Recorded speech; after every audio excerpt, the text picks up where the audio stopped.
change. Excuse me. The first of its kind in Ghana, the first of its kind in West Africa, and the second of its kind in Africa. It is important to put on record that the original contract design was for a three-tier interchange. However, through efficient management by my government, the interchange was modified to a four-tier structure within the same contract sum. Indeed, $289 million United States dollars has been used by the Akufo-Addo government to construct three interchanges, that is at Pokwase, Obektebilamte, and Tamale, as opposed to $260 million United States dollars being used by the Mahama government to construct just the Kwame Nkrumah interchange. These are further examples of the fact that we in the New Patriotic Party are good protectors of the public purse. This project involved the construction of the 6.5-kilometer Awoshi to Pokwase Road, an interchange at the intersection of ACP Junction to Awoshi to Insawam Road, 2 footbridges, the widening of the Insawam Road by some 2 kilometers, drainage works, the provision of street lights, and the construction of 12 kilometers of town roads.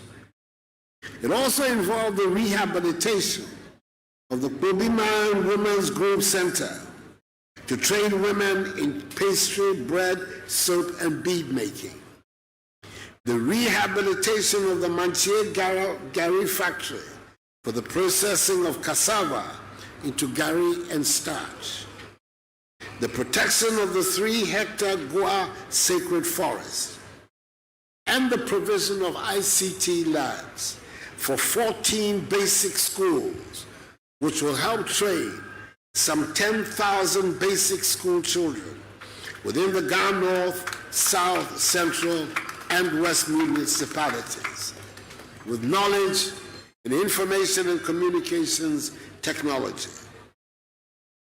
The completion of the Pokwase interchange is an integral part of comprehensive measures put in place by government to address the issues of congestion in urban centers and to help improve travel times on major arterial roads.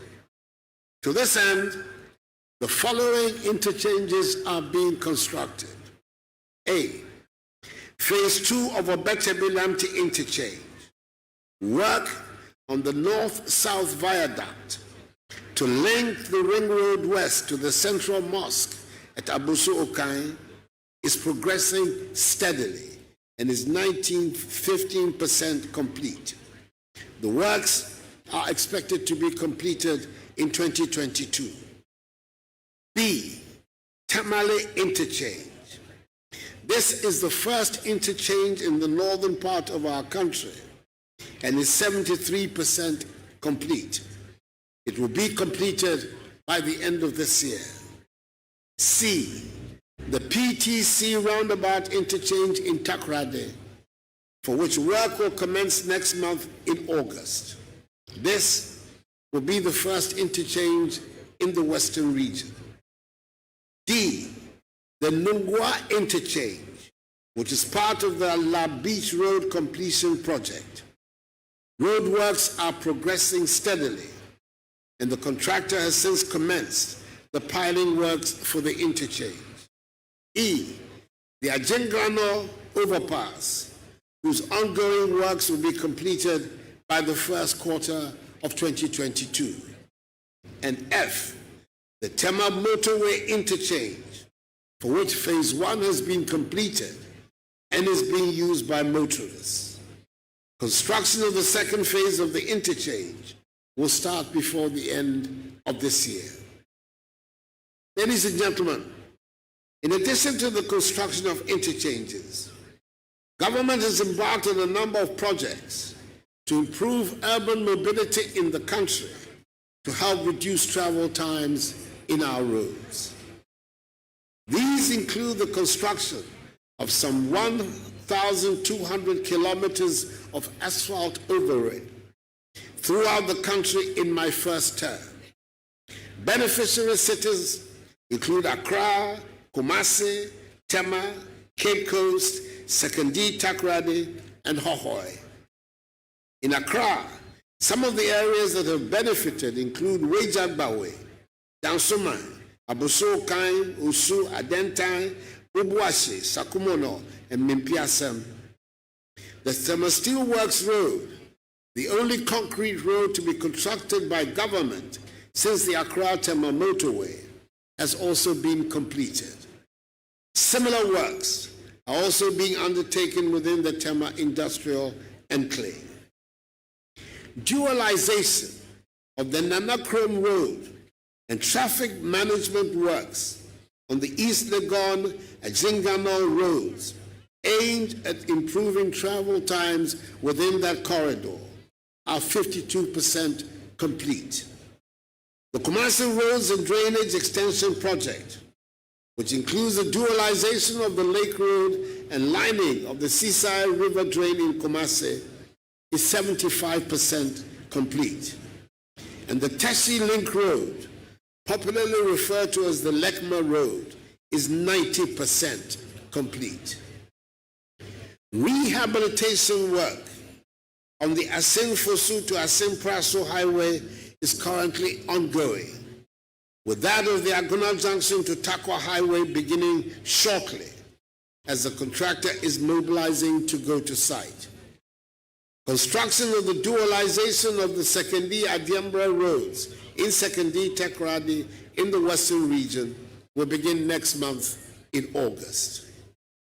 I'm happy to inform you, fellow Ghanaians, that between 2021 to 2024, the Ministry of Roads and Highways has programmed to undertake the construction of 1,500 kilometers of asphalt overlay. In my inaugural address to Parliament on 7th January this year, I declared 2021 as the second year of roads. The implementation of this declaration is firmly on course. Ladies and gentlemen, the construction of the Pokwase interchange has resulted in the provision of some 4 hectares of prime urban space underneath the interchange, which has to be put to good use to the benefit of the country. I urge the hard-working Minister for Roads and Highways, the Honorable Kwesi Amwakwata, the Member of Parliament for Atiwa West, under whose brilliant supervision this interchange has been constructed, to liaise with the Ghana North Municipal Assembly to develop this prime land to befit the status of the interchange. On behalf of the government and people of Ghana, I express sincere appreciation to the African Development Bank, who jointly provided funds with government for the execution of this project. The bank, under the outstanding leadership of the great Pan-Africanist, Akinwumi Adesina, continues to be a strong vehicle for the realization of the aspirations of the African peoples. The contractor, Messrs. Zhongmei Engineering Group Limited, the supervisors, Messrs. Associated Consultants Limited, and the Department of Urban Roads, the implementation agency of the Ministry of Roads and Highways, are also to be warmly congratulated for bringing us to this day. A hearty Aiko goes out to all of you from a grateful nation. Let me, in conclusion, insist that the Ministry of Roads and Highways must ensure the proper maintenance of the Pokwase interchange over the design period. I appeal to the users of the facility, especially drivers, to adhere to the various road safety measures put in place for the safe use of the facility.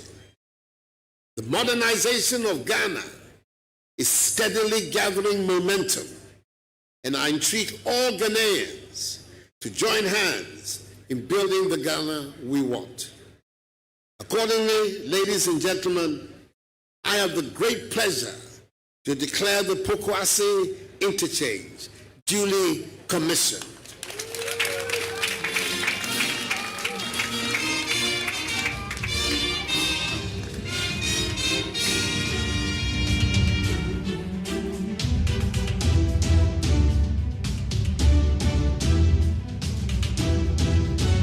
Yamakwa baby made bakana montie so need 100.9 to full speech. Yaman penning ebra e Pokwase interchange. On commission here over the weekend Friday no. Nanu di somebody two Jana Maboni nyina de ama so wati bi. Wabobo interchange sakodoa. Na ben behwe na wo matimi complete na mi bisa se a circle interchange phase 1 your commission phase 2 and the encounter be ana no there is say no there ye there atonsuom na nazo anekan you atonsuom because circle interchange you know and one of the interchanges are yenim say yetimi wi a ebetimi aboa pa for traffic flow beno the mante afen so engineer say kasaw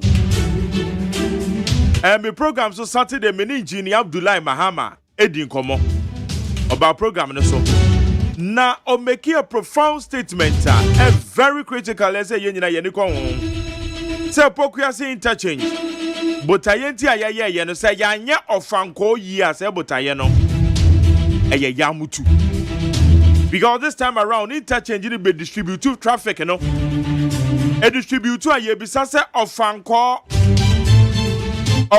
flyover and then the underpass and then the roundabout here boy e betimi accommodate e Pokwase traffic flow na beba na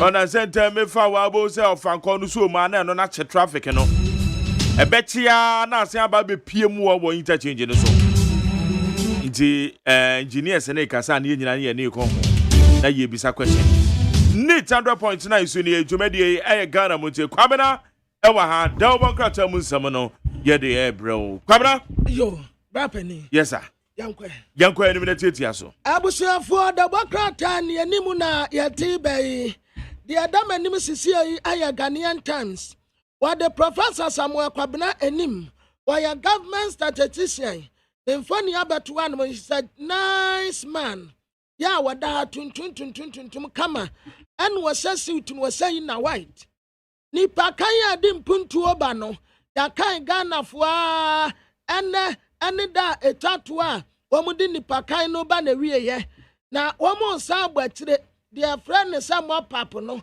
after say bia Kwabena ni bi wo ho no ayan kan no obi atia kem ye tem wo ho ye hu ni pakro na omo agbachire kokan ni pakro kama enti wo muguso pampani na na de danko Akufo-Addo ne mfani da hanmu a one nananum ayimfo binom adi asia na wo kwa probo ewo etifido honom na wakwa ya no wakatre nananum ayimfo ne se awurade ya adom a na mamuo yi emfie na ya da ye nim yi akwan ko a wo ba beye aya 1500 km roads and wo ba beye enti sabre na wobi be wi ade e wo Ghana hanum se yi a akwan ane yade ba boro sa ni pakro no afa wasande osofo bi enhu asam ade aba sa asofo yi ya frano pastor Kwakuata ono no ate asori head pastor edema asori bi na sa asori no asofo no frɛ na asofo mienu se omu mesin kɔ ofin so na river wofe onkonkɔ ye nyankoma ade bi ma wonum na sa nyankoma ade no ebetumi ama sa asofo mienu no aben a so wom kam kai na nipa titigu enti ampa fanda and a leader ma Anointed Family Chapel International. A war ayensua koko enu wa ofin so. Or the asafo mi enu kwagina ensuo no ho anadwo 12. Enu waka kire omuso wokọ ensuo no mu akoka nche aba. Enti wode oyere ena nyankoma ade niam bi. Enu wokwagina ensuo no mu. Wo kante afuo mu ya ne se sofo ya do asukwa no wapie odo asukwa no wapie odo asukwa ba akoka ho anu anu no wo ma hu ne bio na nanom ayomfo be ya amamre ansa na nsuo no yi no aba eyi no ba ya nso na sofo pani wato na nanom wanse do obi a wokọ akwaji owu adu aba no owu de no kọ na daily guide anim ha wasan de aba no wata se bampani na na de dankọ akufo ado na wati etemu no de na wobofo no de ne nam ho apaso adu show boy adu abrante na nani o na ekobia no eye pokuase entertainment na wei eye de to aso baako enan enti o mu fra no tie for entertain na wo ana mampani na de danko akufu ado tere se akwan wo bamba ya akwan wo Ghana hanom a ebe yi obi ya wanwa edura etututu akọọso no owura akwaku baako tere se de ebe ya asonjafo ni nkodi na yinti efunu nu ayesie na ebe ya yenkotu na ye se eye tie na kum wonum ana se eye bibi fufuro na kum wonum de ebe ya wo mu betumi di edi adanse afei wasan edi aba de bokrata your friend said daily guide mu and what say executives no akatua yatum na entremu a wo de ba ya professor Ntiamu abedu report no and what say pampani na do danko akufuado na katua na ye 22,000 Ghana cedis ya aya kaniti 220 million yempejam amfanko 47,000 Ghana cedis aya 470 million ya 277 egusuo na bedi etire Dr. Mohammed Bawumia ono nso akatua ye peja adiako 39,397 aya kanete 390 million na 397 Ghana egusuo afa Speaker of Parliament ya aya Abansumano Babe ono nso akatua ye peja mfanko 35,021 aya kanete 350 million na 21 Ghana cedis asa guatire First Deputy Speaker ono nso akatua ya de kwa enim kakra aka ho ena cabinet fo wo mu aya cabinet ya aya kwa cabinet meeting wo mu san ya mrasabedafo no wo mu akatua aya 33,270 aya kanete no 330 million ya 270 Ghana cedis aka ho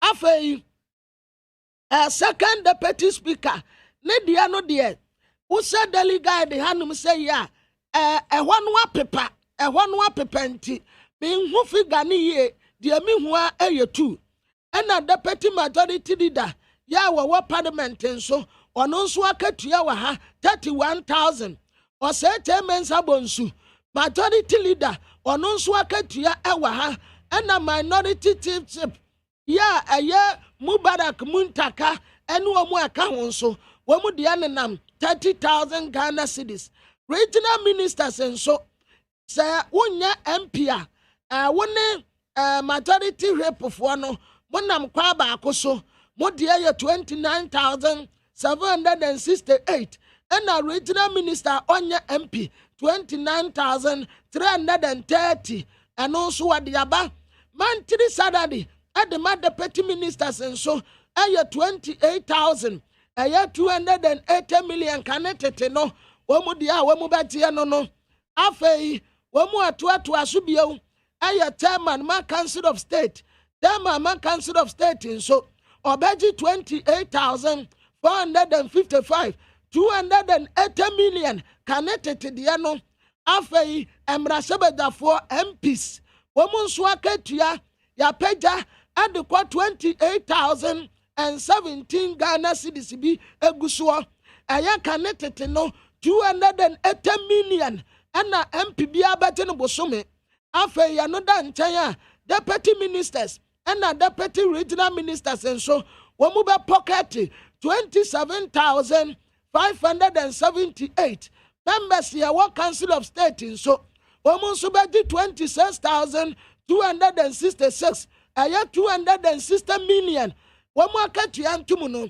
sɛ ɛna de bɔ krataa no wakyekyɛ mu kama ya wɔde aba afei prophet beduko bi mia me papa wɔhyɛ nkɔm na nkɔm sɛ a wɔhyɛ no wɔkyerɛ sɛ Brazil ana what the income and the bass and commission ubeti as we hear party of my Mamenko a young homano so now my name a year head of census methodology na ya papa wa ben oko dwabin secondary school a ye me school a me call ye ho and oko no say fra santi dwabin eti dwabin there ye wonno ma emu ye papa ne census na ye no just on not down or share to bibia methodology ebe bibia etimiko ye friend Yera Owusu Keja Yera ya mo achi na pom ti say Yera me ho ye anope nyame adom ampa che omo so mapom o nyakopa adom boko de adom ye ejiri say GSS obi aho ye adom obi aho ye ye de nyakopa ase good na yembisai so far nipa ne adan aye kan enra eneba na wieye nti so far e de na ekọ yo minu ameso me tawase be bre ni akonya odi amaye na entia minu lawyer Abnamafo anope oh lawyer Abnamafo Josepa ane etiefo etie anope nyina yo Said the Kaka, no, you say you know, you my home 14 days. You started data collection on the 28th of last month, June. And you say, yes, 11, I hear and request and data collection no, about every year. And so, and no, you say, said you penny to 2 Jano. You say, and not there, you bet me real, and not see real. Nemo mean can say, Yan data near as at the 12th day of data collection on Yanyamu 80%. More share households are, yes, but to say, Binya, and on Yadi and to home, and who say Yanya 80% no. And see 80% and also no. And there are variations across the 16 regions. It be a common name, it be probably 97%, local upper is 97%. Here 90, it be 80 something. Accra and another general form now as at 12 days, no that make am near best 55%. Challenge you Accra and Yanya and on the supposed to be so like that. Yeah, I don't know me and we target no. Do shani come boundary problem. There do over na maintain one to be a coba. Yeah, I don't know things about beer, ya domato as a district no. Or things there home and your beer as a domato. Into one way and shake Medina Sentempo. Baby Okrana in the middle of enumeration now, and to me, I started listening. If you're not sure, quite check a crack. I feel, you know, baby, especially the beer, as you can form Gunia, I don't know. Oka on control. And see, one weekend spend a year with a young. Then I'm sending a number of weekends, not 1 hour or 2 weeks period, and also come be a man to me, Uncle Bar. I feel. Yeah, baby, and the alcohol, Sabi, you won it here. Brother, on person of the Hun and Ukra, this answer was over Kano. And then also, Obercono, Obey your Cobra, and I say, oh, you program or Obercanim. the also one challenger see a point kakra and I say a coba say areas bi o wa yekitama these enumerators no o hwa na ye kasi yakiche oman mu into smaller enumeration areas ya de naba one man to ade to en obia to bia o di ne dwuma na ba bi o hwa especially in crime this is the be o hwa area na yekitama wo no e ko hu say a grow in size it nipa say ya betna ho no ya share demarcation as no and year demarcation 2018 and year and within this short period between 2018 and 2021 a grow in size ama area no na ko ba say so chain nipa na ye do mo to so mo nyadwuma no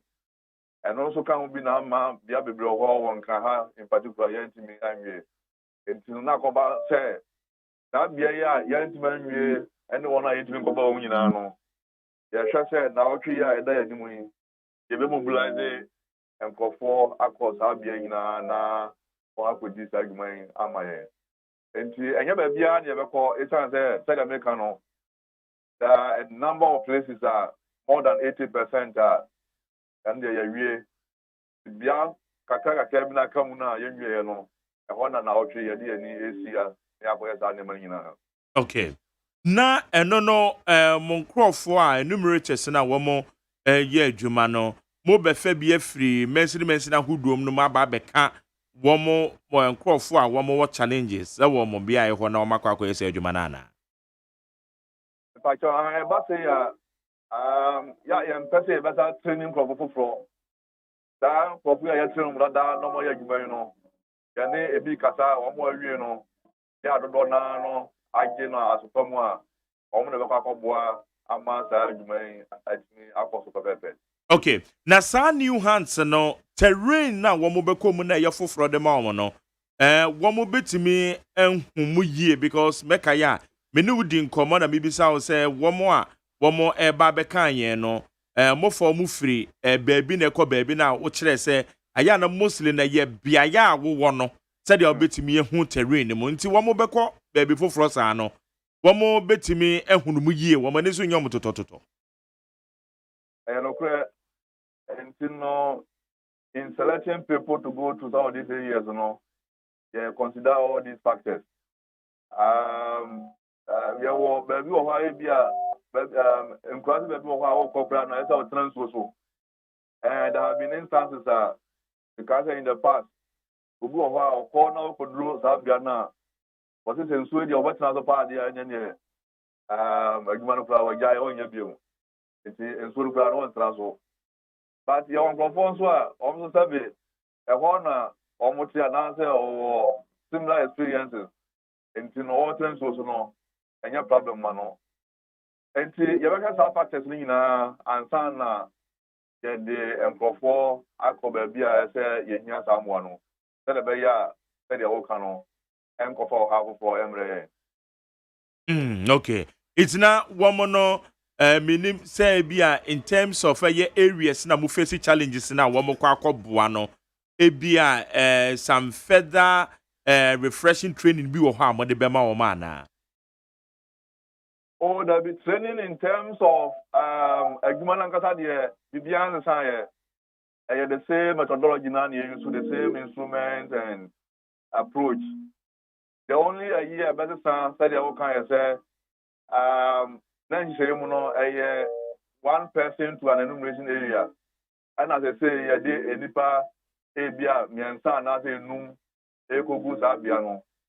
And in the basa na amani masasa in terms of how one will operate.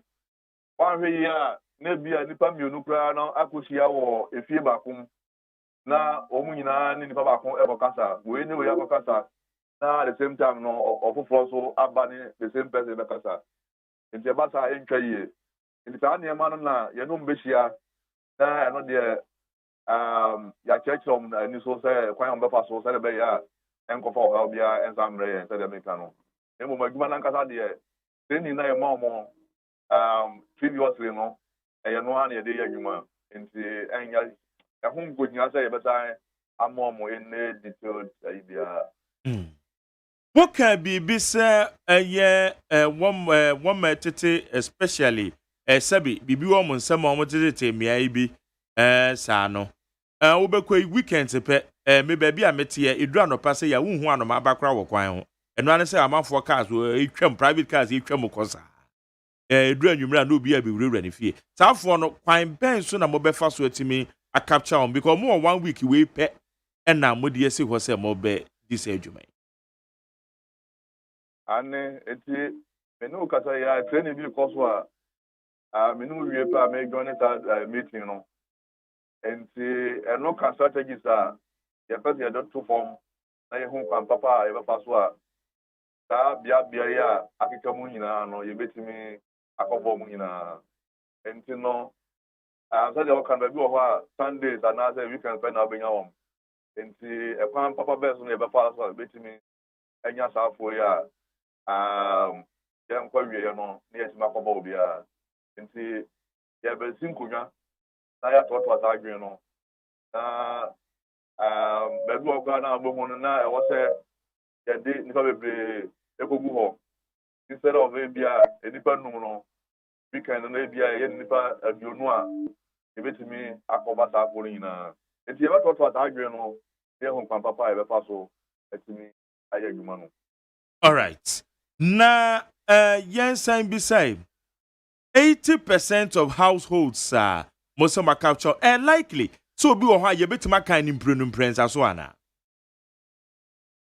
Pacho dabi esan say households na yakoba no nyina wo your system no enti na ya ka say okra wadwemu na ofin say yen kan wa wo ka kire yebedi akire ahwehwemu ti yehwehwemu ye hu se enya no kure se ye nkan wa ye no bedi nkomo akire o se bi a ye ba afie no obi fufuro na eyi nsem na no enti no ya di ka kan dada ana se ye nkan wa eno se be hu o system no se ye nkan ho na ye di akire abeka ho. Okay, enti the wa ye nyama no ebe ya den se ye be kan obi empenu ne mpesa so. Na the woman is be a me free ahomache no 9 said ya meti hei na yabaha na womo monkrofo yi bi abaha womo kan yen at the same time efie nso ebia de ohwe akire e wo fie nso mame no womo so akɔhɔ a ono nso womakɔ bisa ne nsɛm a ɛno nso womo akan no e wo hɔ eti aba ne saa na me yan capture me wa ha ensan capture e wo me vie. Okay. Me pa cho da bi ya tiele se akenkan no ye wo afiafiem wo fie ba bi a wote no e na ye di ta adwuman nti nipa no be di kan aba na so to a na fe mo ye nhyehyɛ na ensembisa no akɔso demom de Ochuma dwen asi so ye se koba se ebia nipa no eba fie no wa meto mom ye wo call back card ye wo card bi ho a ya mpe bebre no ye ka jo munya se ebia we obi a won tan san fie se ya wo se ya no betimi na ya se ebia me de fie na be de se obenyame nti se be ya yenye ensembisai ewo adwuma enti ano no wakofie akofa the information around the structure and na aka household no and na obebisa detailed information about the household enti abasa ano no obetime no anna ya tanhye no na waba adwuma mu ho ebe papa mu a ufin se ebetima boa na modi san komo no Tanya sa bibi se na bekoso dia ene ya hyehyɛ mu no eni kwa se obi bia ekɔ obi adwuma so se ɔno no ekɔ yitwa nkomo yi. Good. Edwadifo ma no begidi se ɛwɔm no de na mo kɔ mo nan so ana. Omu nyina ye sa hyehyɛ na Sabi yakofie yanto dem always back actually say oba edwemu a betuma nyamre kakra ma na yati ahye nkomo na se ana se betuma wie nkomodie no kra entino Kafra. sorry Kafra. me da se enti se nkomodie bi sa akọ so de a enye ekwan da ho se obetumi akọ odwa so na wafe ba bi eni sa ni ba yatra edi sa nkomo no sanya sa de a enye emran ekwan ni ho se obe sa enumite be na dwen se wo ko bidwa so ni sa ko nyina ko kasa isa se basa information kura na ebe den se obetumi a link information no to area na specific area na nipa no ete no eba side or how ba and a tablet no kura use no ya link it to the enumeration area na nipa no adwuma no enti wo wi no ne ehun se nipa or district way or locality way or region way and the account bia. Okay. 80% of households are motimi akan. The success story, mo target amudu see money so motimi achieve and I say abafom. The way I will count 80% from best lesson you put in the right context. Okay. 80% no yeah as at the 12th day of data collection no. Mhm. And the 13th day 14th day make home. Okay. And here this out to ever come home. Ebe ko na nimpa. Ooh. Aha. And you can 80 na mesre na ga the Internet just say 80% asat a year the 12th day. That's it, papa. Okay. That's it. Okay, good. Aha. And not just say when they are quite nimpa, that is a mobile adwuma. Unya ya boy juma. Na say me kan say nye sa challenges na ye face ya and come ya sure say en komono kra ye dim say no ka besesa. Na so akoba na sa nti no. Na otwi ya e wo ye nim no. Ye betimi akoye nim papa. Okay. Na adwira yenya ne tie say kodomatwe asensan kakra nam eno ma bi a esi wo ho. Say mine dey afa ho. Me share the latest update mesro. And so I no kre enam santam de ti ano ntino e ma yake san kakra. Enti bintimi nka ho asem bebre say yetima ko back and say ya transfer kakra. Okay. No problem. You bet about the benefit of the doubt. Now, what they pay a whole updates na ye ho said ya enoma aircall. Na a year numerators in so and they one more additional hands echo boa woman no. Baby on beko di anya bia ya wo mutio. Te minim say bi o accommodation no money ade ene bia akade kakra mo de beka ho ama omo. Make can ye just a butoma sam na make ni nyina no so arrangement no is in place ana. Actually ni nyina kwa dwimu. Enti ni nyina da no kwam. All right. You better say na bibi fufuro bi oha pese Ghana for yenti ase ewo eye dwumadion because beto odwa na amafo bi kakra se nwuda wubo ne de na ofom kra nti amamfo na nhyada entimi ante no ma bi ase ne de keka mini bibi fufuro bi obema ye hu ana Yo unya me da se ni akwanya o jama me na me chase mpi enumerators na akoba se ye be yusu wo no edi ga ye be da o ma se papa ewa adwumaso a omaye na ye be sere won se ho akohia se ye be hia ommoa na ba bibia keka mu o betima boa en ama wo wona yakunu no ye twede tipego nti ommoa o ta kwa no so na meba abusuafo ye Ghana nyina so no omo so ye dika da omo aseda emom ba bibia na aka no ye besre bebre ye frɛ bebre na wo hwɛ ye pani message a ode ba ye na omo use ye call center line na ye ato dwa no 0800 426 426 no amanfo use papa nti bo ho na amanfo frɛ sɛ yɛn kan me yɛ ha yɛn kan me nti ya ne nyinaa no yɛ making use of the information a ɛba no nti yɛbɛsrɛ sɛ ebesi saa mmerɛ sɛ yɛn kan wa wobɛuse saa platform ya na wo ne yɛn atwetwe nkɔmmɔ ama yɛ ho obi a no wobɛkyerɛ yɛ bea titiri no na yɛaba wo naa so abɛka ho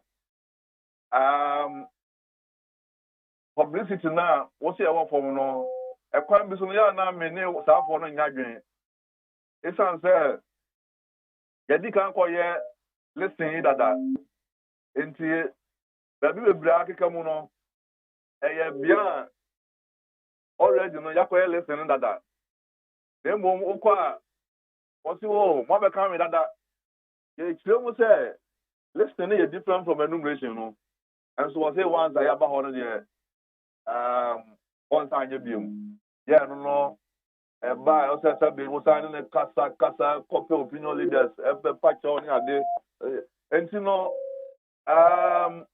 dawuro no deɛ yɛabɔ esan sɛ yɛne media fɔ mo boa yɛne ISD information service division fɔ yɛne NCC fɔ yɛne asɔfoɔ yɛne imamfoɔ opinion leaders other stakeholders ɛwɔ fam hɔ no yɛabɔ dawuro bebree a efin sɛ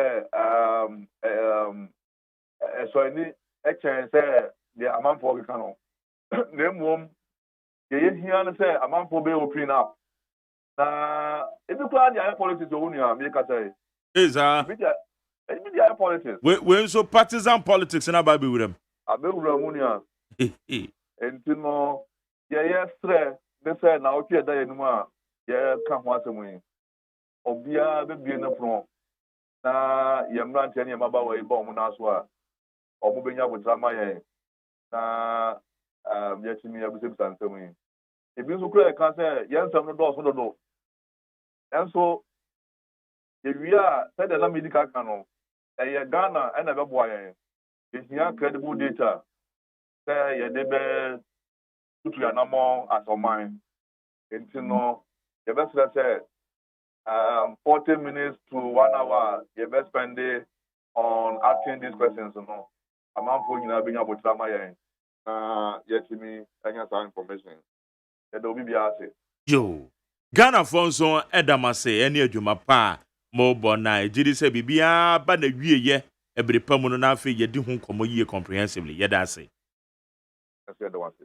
yakopon shiraw jene eye yewura owusu keja oye head of census methodology na eye nipa ne adan aye kan ye woye manyimonyi enra no mo de ba na wie na so mopap said aye no ese yetiminya eye na otwi bi de ka ho na womutimi ko mia akodo munya o house de ochiro mu no womutimi akọ na o makọ kan eye saafo no wadwe nkyere ese de census no course wo fi o mo ba ye said de no makọ ye bomade so de be fa 050372 1744 050372 1744 mimi so mo ba mi fie pe kwabra ena eja wo mo wie bibia na mi so ena me wo malt ni meat pie bi o nti wo mo nye no mi so ye da ase no mi so mo da ase wo ma anye eja me sande ma de ko she mi free no kwabra kwa anim abusuafo baby am tine ye daily guide anim wonom wa what the prophet beduko bi mfoni abetua oya founder na leader ma Glorious Wave Church International ayi waso odana to no awurade bofo ba ne nkyɛn ene obeka te ne se kopa dire no a America ai womusi wo ɛhɔ no Argentina ene Brazil fo kofa na ase no awurade bofo beka te ne se Argentina fo tu omumu ne batene ye pɛ Brazil fo be se wonum enti me de bɔhyɛ yi ene prophecy ja fa kɔma Ghana fo ena prophet beduko bi me papa ba akopɛ odi asɛm betu dwan wɔtɛ sɛ saa kansie no a wamu sie no papa de re fanase no sɛ Argentina fo di ntene bɔtɔ ekonom apugu so Brazil fo be se wonum enti social media ne Twitter de wono na no wo trend ye pa nam so emma mrantie gina so di kota bet Wamu tabeti. Wamu la sika. Esu wamu kradi kwa tabet. Esansa prophet bedukobi. Ena akaseyi. Na ebra wade prophecy ni betu idwani wiye ya no. Mete se. Obofo fufuo san ba ne ho. Bekate ne se. Argentina ne bewini. Na no. Enke fen wade ba betu dwa. Enti wantumi amfa no antu dwantam ena ma enkofuo kogina asuta abeti a edi wo mu enti nyasa prophet beduko bia akokora anase bia ne prophecy no asa anase enkofuo tanada pass wanya menopause no anyasa na tie awurade bofo foforo esa ba bekate ne se ade no Argentina ne bewini enti nka oba beka sa Argentina ne bewini ena ne Mike ni ade no wode ye social media ni nyina Satan ekwagina aso sei ni nyina enti wantumi amfa sa prophecy no amfa ma matuda esanse na Satan ani ni dia prapre Facebook na say Twitter na say YouTube nso asay boy si kreke ama wo kreke ama at some fidie ni nyina still enti etiyansa no wamu hu se sana awiemu atumfo bonsam ene marine spirit womu abate sam fidie no de akwahya poase enti na ma second one no mo antie no enti wokaye sakia neke Argentina fo ena Brazil fo na bewin nso tumadie no nyina akọ na wie ya no na di Maria ama prophet beduko bi nkom se no amem enu nti social media de wono na o trend ye number 1 e wo so nyina afei de bokrata mitine nim ha eye kita ya bomu amane eye kita si defense no se afei de aginsem agbele na aginsem agi sempenimfo ankoto saa wo no amfa nto ho a ebe pepe kuromu ni nyina epo asote no ba na eba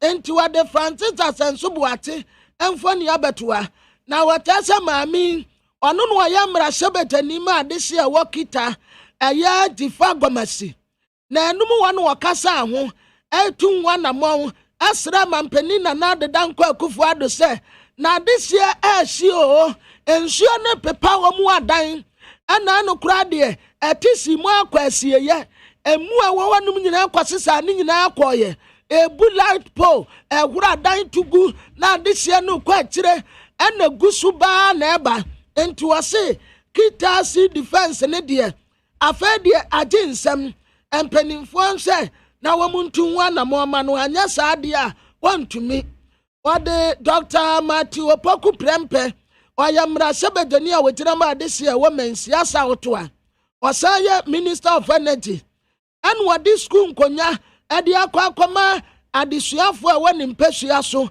se wo munyemfa mo adesua na adesua nyina ne naso Dr. Tasura Kubrobe yata afra ne taza sa papai na danfo brabo pa no woni no konnakra na ayama mpani na nado danko akufu ado na wo behu wo mu a wo mutesa atane ata ba ku nkonja ba ku nanso mpani so wa brate sa kwantuo me no ka sei ka bi frinkra ya koduru kumase ama enipa wadu wo mu ko kumase no ebia sa tire mu fri kumase bankrai enti wa brate sa kwantuo ya kwane yaba na mampani na nado nyonko brabo pa ene Dr. Tasura Kubrobe na Tasura Kubrobe atra krata dia come Speaker of Parliament ya aya Aban Kingsford Sumano Babin se ope clarification keke na wadi agina so aka nasem aya mpala se emra sebedafo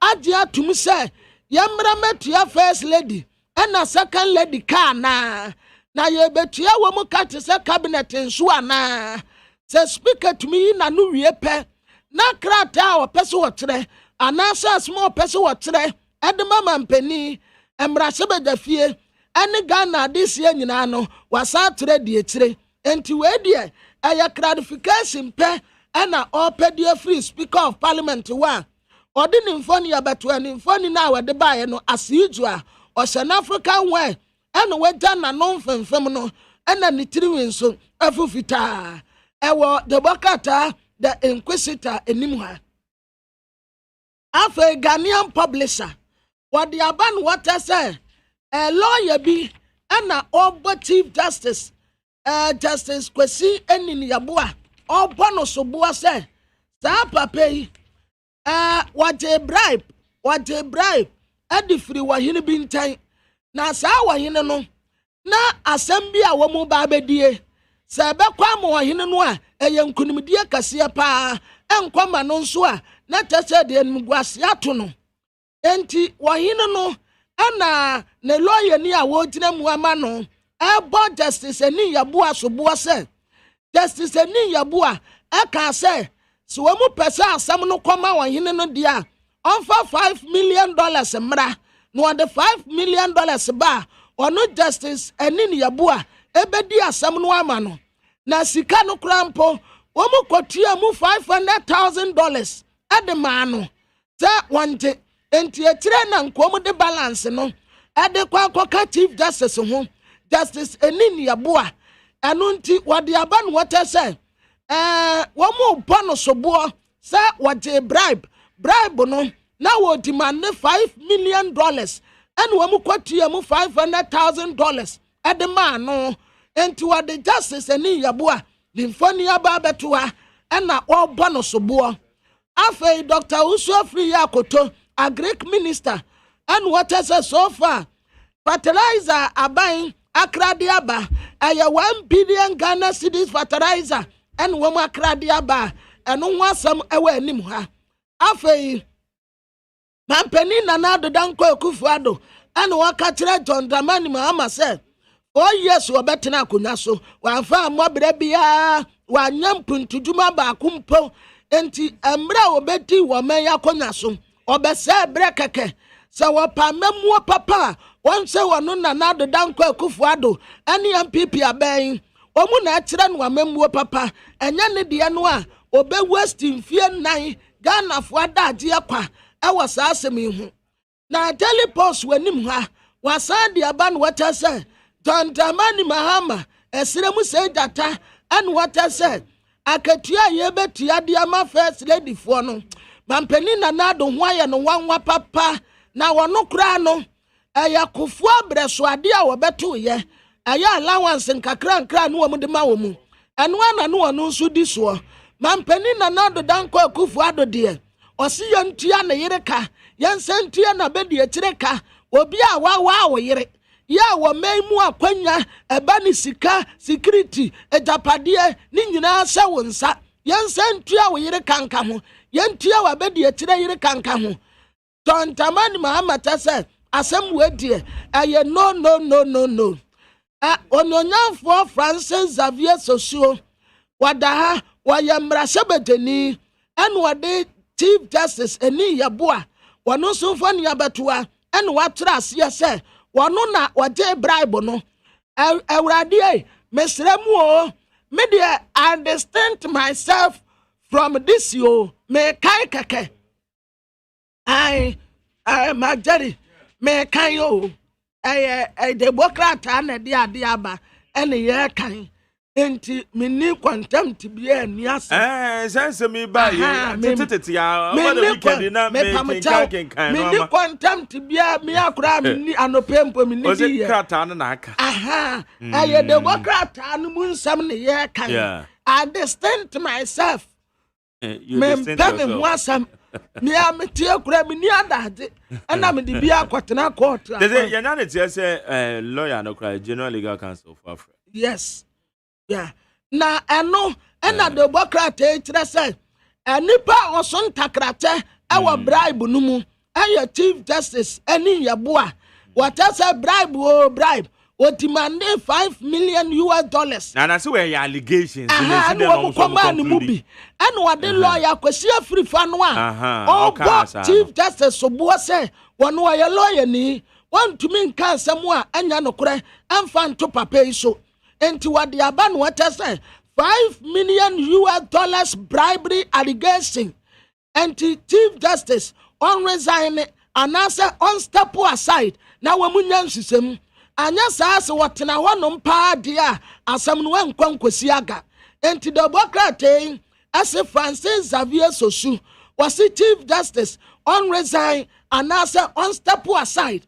Na Santia Francis Xavier Sosu kasa ane se was a lawyer kwasi afri fa wonim no wonim ni nipa ban a woye papa yin tumi nya kukudro mbetan tro amfan to Chief Justice Sosu wa bra wonim se but Chief Justice what follow a seminar a lawyer a free fan ono so ne dia reported a statement and I say we because or say on na oya the client no and they born amane okay it enya lawyer a free fan akasa mpo no kase sudua on hene no and so ochidom okay, Ojedom obrenu kwesata. Good. Otoso insia. Say I stand for 1.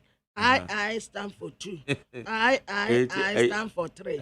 I stand for 4. V stand for 5. I 6. I stand for 6. Enti Ojedom na obo eye ne lawyer na mane. Iti we no kra no anya lawyer free fan na all kind of categorical say ABC nedim. Don't say that them ready. Enti ihwembu on na say koso.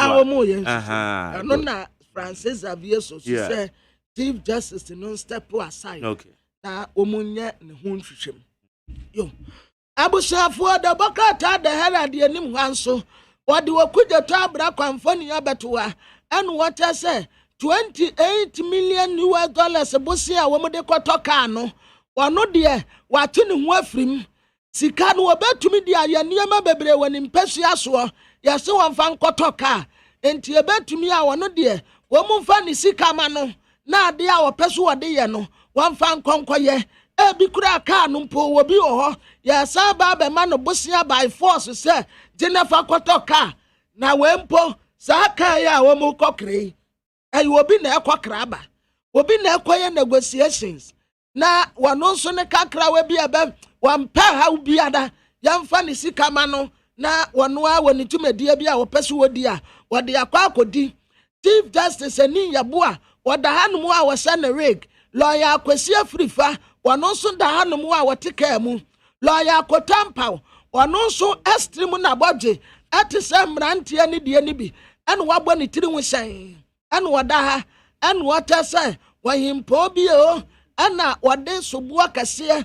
ati abo Chief Justice say wate bribe we free ne nkyɛn afe wasade abada herad anim ha and was defense minister Dominic Nitiwu asojafo na ekɔbo nkɔfo wɔ wa no wɔkɔgyina parliament no ɔkɔto anansesɛm ɔkɔto yɛ ne sɛ yate enum post so enum nso yɛ de wɔn akɔ ha ebinom nso yate wɔn so wɔn bisa ne sɛ ɛyɛ hwan ne sɛ nipa no a yate wɔn post so wɔn a yate wɔn aso no ɛyɛ asomasi anaso wɔ bɛntɛn ɛyɛ magdari kwabena maafo ɔdame kwasi abuagye anaasɛ ɛma yɛyɛ ka yɛn ho akosi asapɔnom wɔn na mo ka yɛ anaa Dominic Nitiwu saa ma ne nsa so kyerɛkyerɛ wiem nti de bɔkra tete so wɔboa wɔn twin wɔ biara so ɛyɛ ka no wɔbɛka no kɛkɛ nkɔfoɔ ne nyinaa wɔ biara ɛda so tena akonnwa so maatia medu ɛna wɔhyɛ ne spares kama ɛna wɔhyɛ ne suit ɛna ayate so wɔka sɛ hɛɛ wɔse Godfred yɛbo adame attorney general ka asɛm bi ato no so na wɔbɛtumi aka sɛ attorney general obehave te sɛ akwadaa wɔyɛ ne nneɛma te sɛ akwadaa bi a wɔnim hwee saa pɛpɛɛpɛ ɛna attorney general wɔyɛ ne yɛyɛ ɛyɛ adisco boy wɔse saa Santa Cross abranteɛ no sɛdeɛ ɔyɛ n'adeɛ no ɔhyɛ ne tii obehave childish wɔyɛ ne nneɛma te sɛ akwadaa bi ɛna ɔnyɛ mature ɛwɔ n'adwuma a yɛde asa ne nsa no ho enti wɔde bubu adum ne adan kɛkɛ ɛwɔ baabi a yɛde no atena no ɛwɔ de Herald Bokrataa no anim afei me nkɔ chronicle wɔde maame Rebecca na ɔkan kɔ Akufuado nimfoni abeto ha was African way oba penny dia ne ho afa pa ono no ya first lady na bedi e kire ya Samira Bawumia ono nso ase African way but wadi bia boduku ena nasoma ade kama yase wuta wokodu anu ayi ne minika oba penny a wotosu mienu Ghana ha o pa ho afafo a wodi mu ankotene pa maame ne ho afa entinimfoni ada hanum sei eno wata say first and second lady committee no tira say wan kase yentua wonum ka o enti wo mu aka sansam no wo mu mfanto baabi afa lawyer frifa ene yasamo no ede no General Legal Council say assembly a wo mu dia to chief justice so no wo mu mre na wo mu mayi wo mu ho ano afa yi aposifo empenimfo enan wo mu abesom bema beyebi wa meye ni nyina wo mu anya 60 years enti yaso wo mu nkɔ pension na wo mu akɔ pension no aya Director General Finance COP George Tufuo wakɔ retirement Director General Police Operation COP Buadu Pepra ono kra de wanya 61 years ono nso go to retirement Director General Technical COP Samuel Money ono nso wanya 60 years inti you to go to pension Asante Regional Commander COP Kwesi Duku ono nso wanya 62 years you to go to pension inti da nipa nyina wo mutase ebraso so wo mkwaji wo mahome na wo mde mrantie ni bibasisem sabi ejampani se enkokora to sano na ekọ mrantie diem enti wo musasa mpanimfo yi wo madu wo mpanimfie so enti wo nkọ pension na wo mfa mrantie ni bi amra mehye wo afa mra sebedefie COVID-19 vaccine ndro no ebinim tata abrofo ni ditayen ena nipa nso a wokotoba ye no wota kabal enti abaya wo mpa abejekuo no wo nyanchesem wo parliament ya power abejekuo atema wada no aya Alexander Kwame na Fenyomakins deputy majority leader amra sebejani wa futu one na ya chairman kwabena minta kando oya amra sebejani ma adise wo jabo so ranking member committee on health ono ana otosu mienu vice chairman wo mu aka ho bie aya Benada Hiafo MP Akati South Kwame Ayimeduanchi MP Asante Atem Central Dr. Nana Yiwe Free Ye MP Fiduase Asokore Ora Nesani Nogbe MP Asaman Human Fadu Kalu Mahama Oni MP Woyendi Emami Enu Aka Committee no ho Madam Elizabeth Ofosua Jare Tetima North Madam Serabatasia Oye Abrekuma North Wano en woma pa womu se womu nkwatena se na se dronu a Sheikh Ahmed Damuk Al Maktoum ene SL Global Limited akotoba ye no eduro no mu ditaye nti womu nkwahwe ne ya balance awada bakata the chronicle anim bra mentwaso okay ye bekwa amano so na okuase interchange no se yewra Moses anim robu na why ono no no won say o mampanyin kra ebobo wo mo a the wara no bo nidin ye ne no eni ehun komai so far said the abai na ye nhwe said dia ehun sem kaye no etiem honorable ye mo achina bom to say ai me ni afanyi beto o ka chu honorable me da so da nyame say yam nyame de me ye ne se pata bia na won so nyakopa boko odi ache pa good me kan che juma na doso na adoso kan che kra mate studio na ye di fisheries honkomo ya di fisheries honkomo pa na je say bibia akoyie na pokuase interchange yenim se ewo eye won peso aso na so far ya bia no awie na ye bisa se edien na aka se ye betimi ansure se botayenti a omemu no ye de esika aye pokuase interchange na timi abe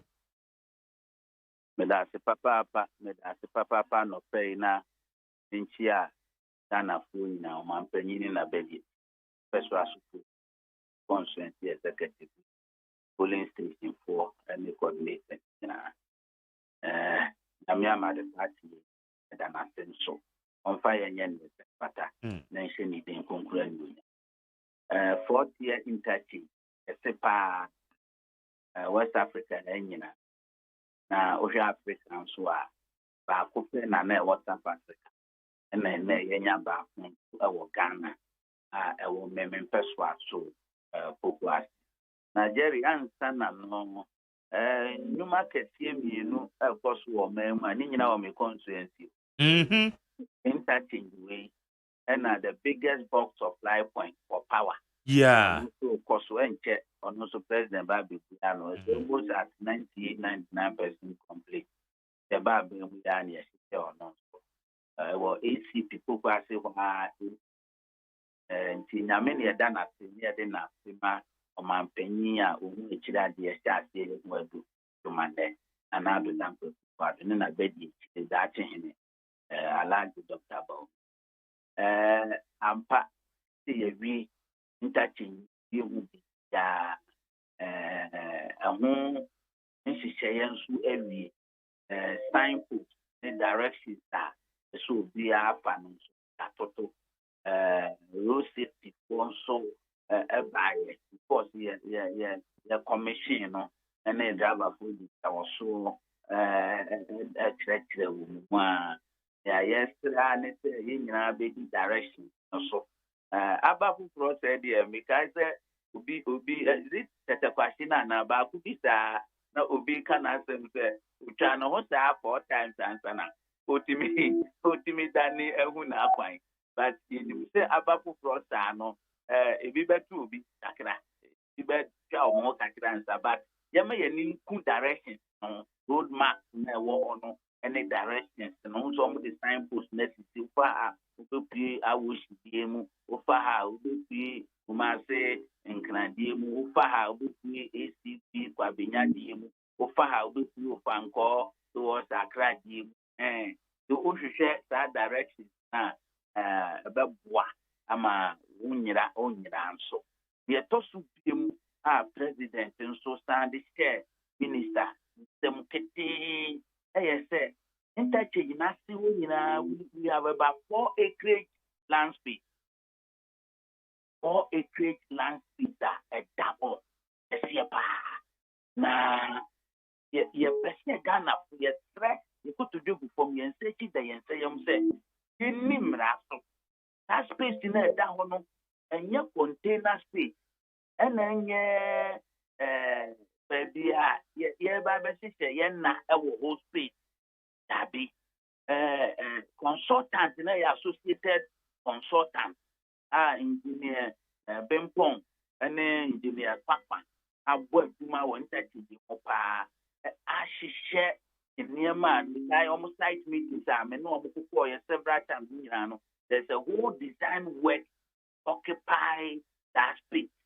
There's a whole worker the person space in that one so bampa so ma online assembly no so be di papa it's a whole occupancy for private individuals and occupancy for containers and occupancy for baby ayeda that the public space are also as a public dividend the BMO greening we share interchange the 15 kilometers from Awoshi traffic light, about Pukwase, across interchange, Nakatabote, your greening part of the design was to green. Yeah. Green grass, fish, name, idea, area, more on a tidy, maintenance culture.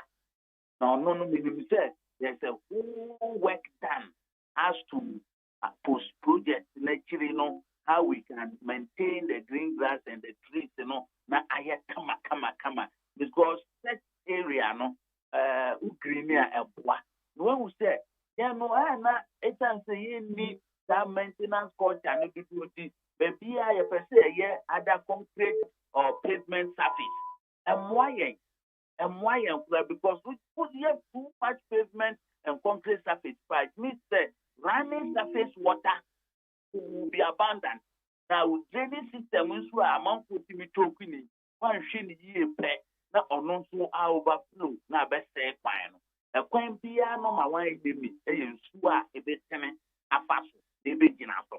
It's green in boying.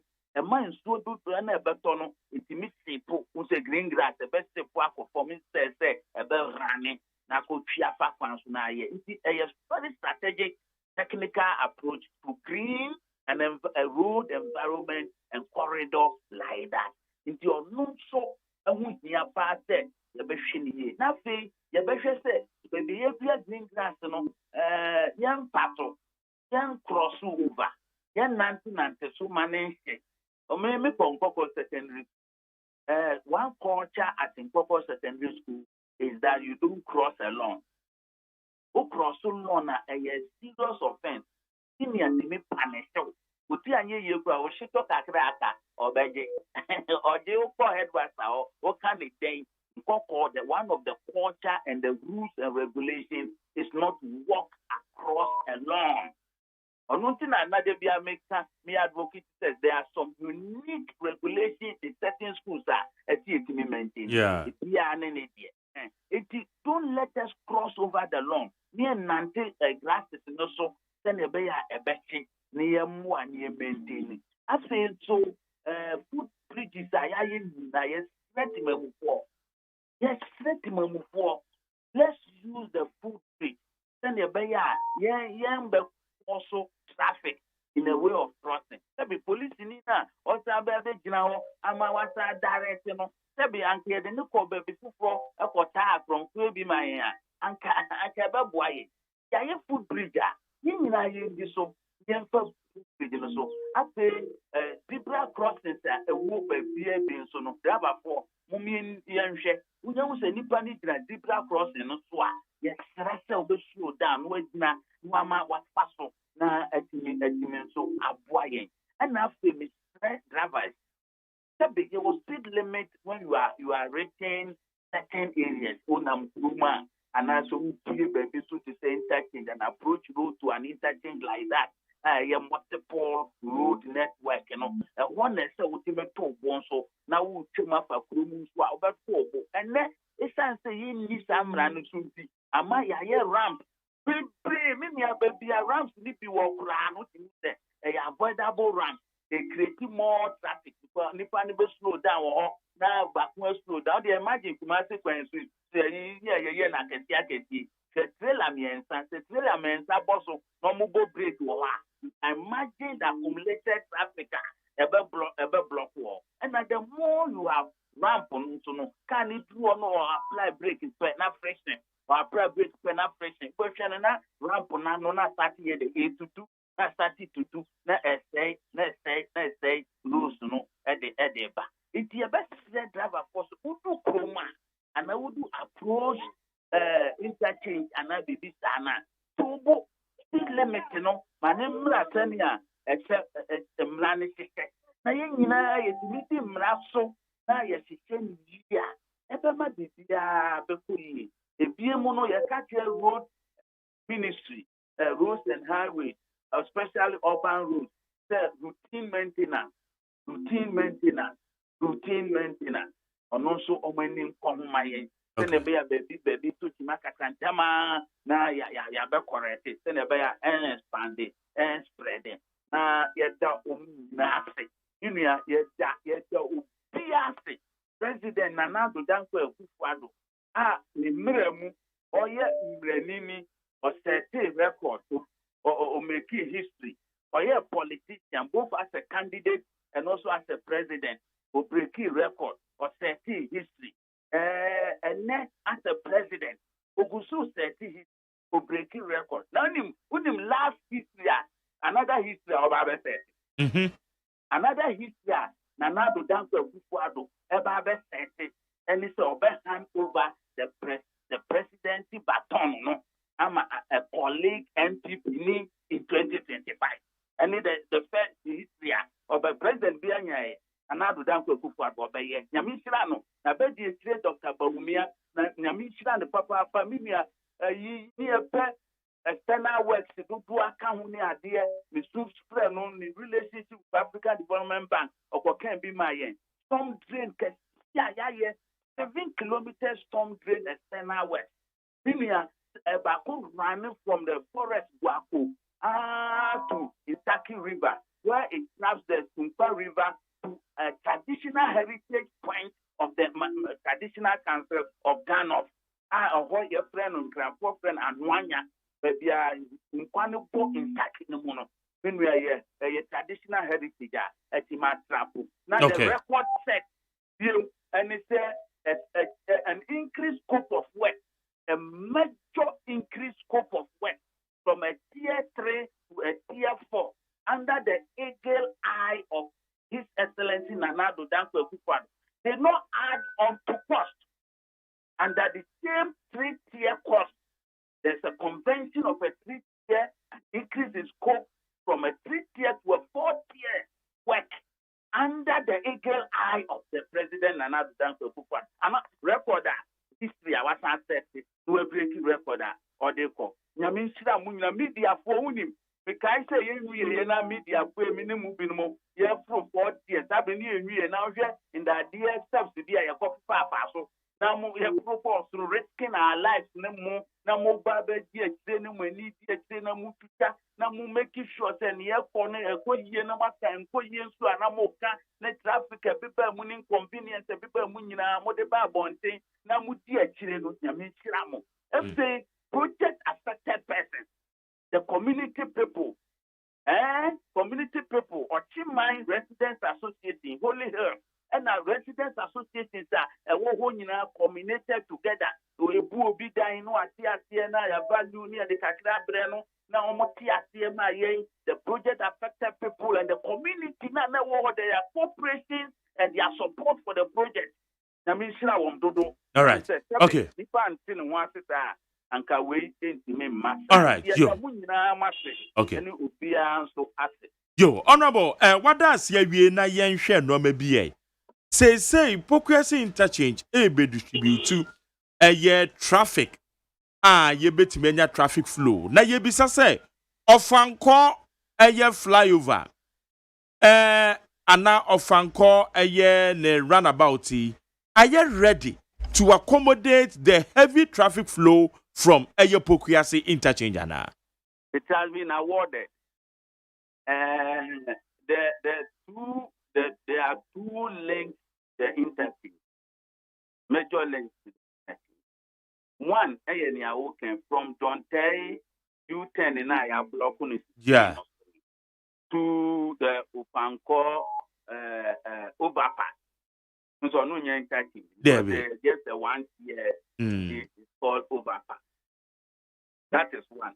The second one is Frims Oil, from Frims Oil Bukwasi to the Nsawon bypass.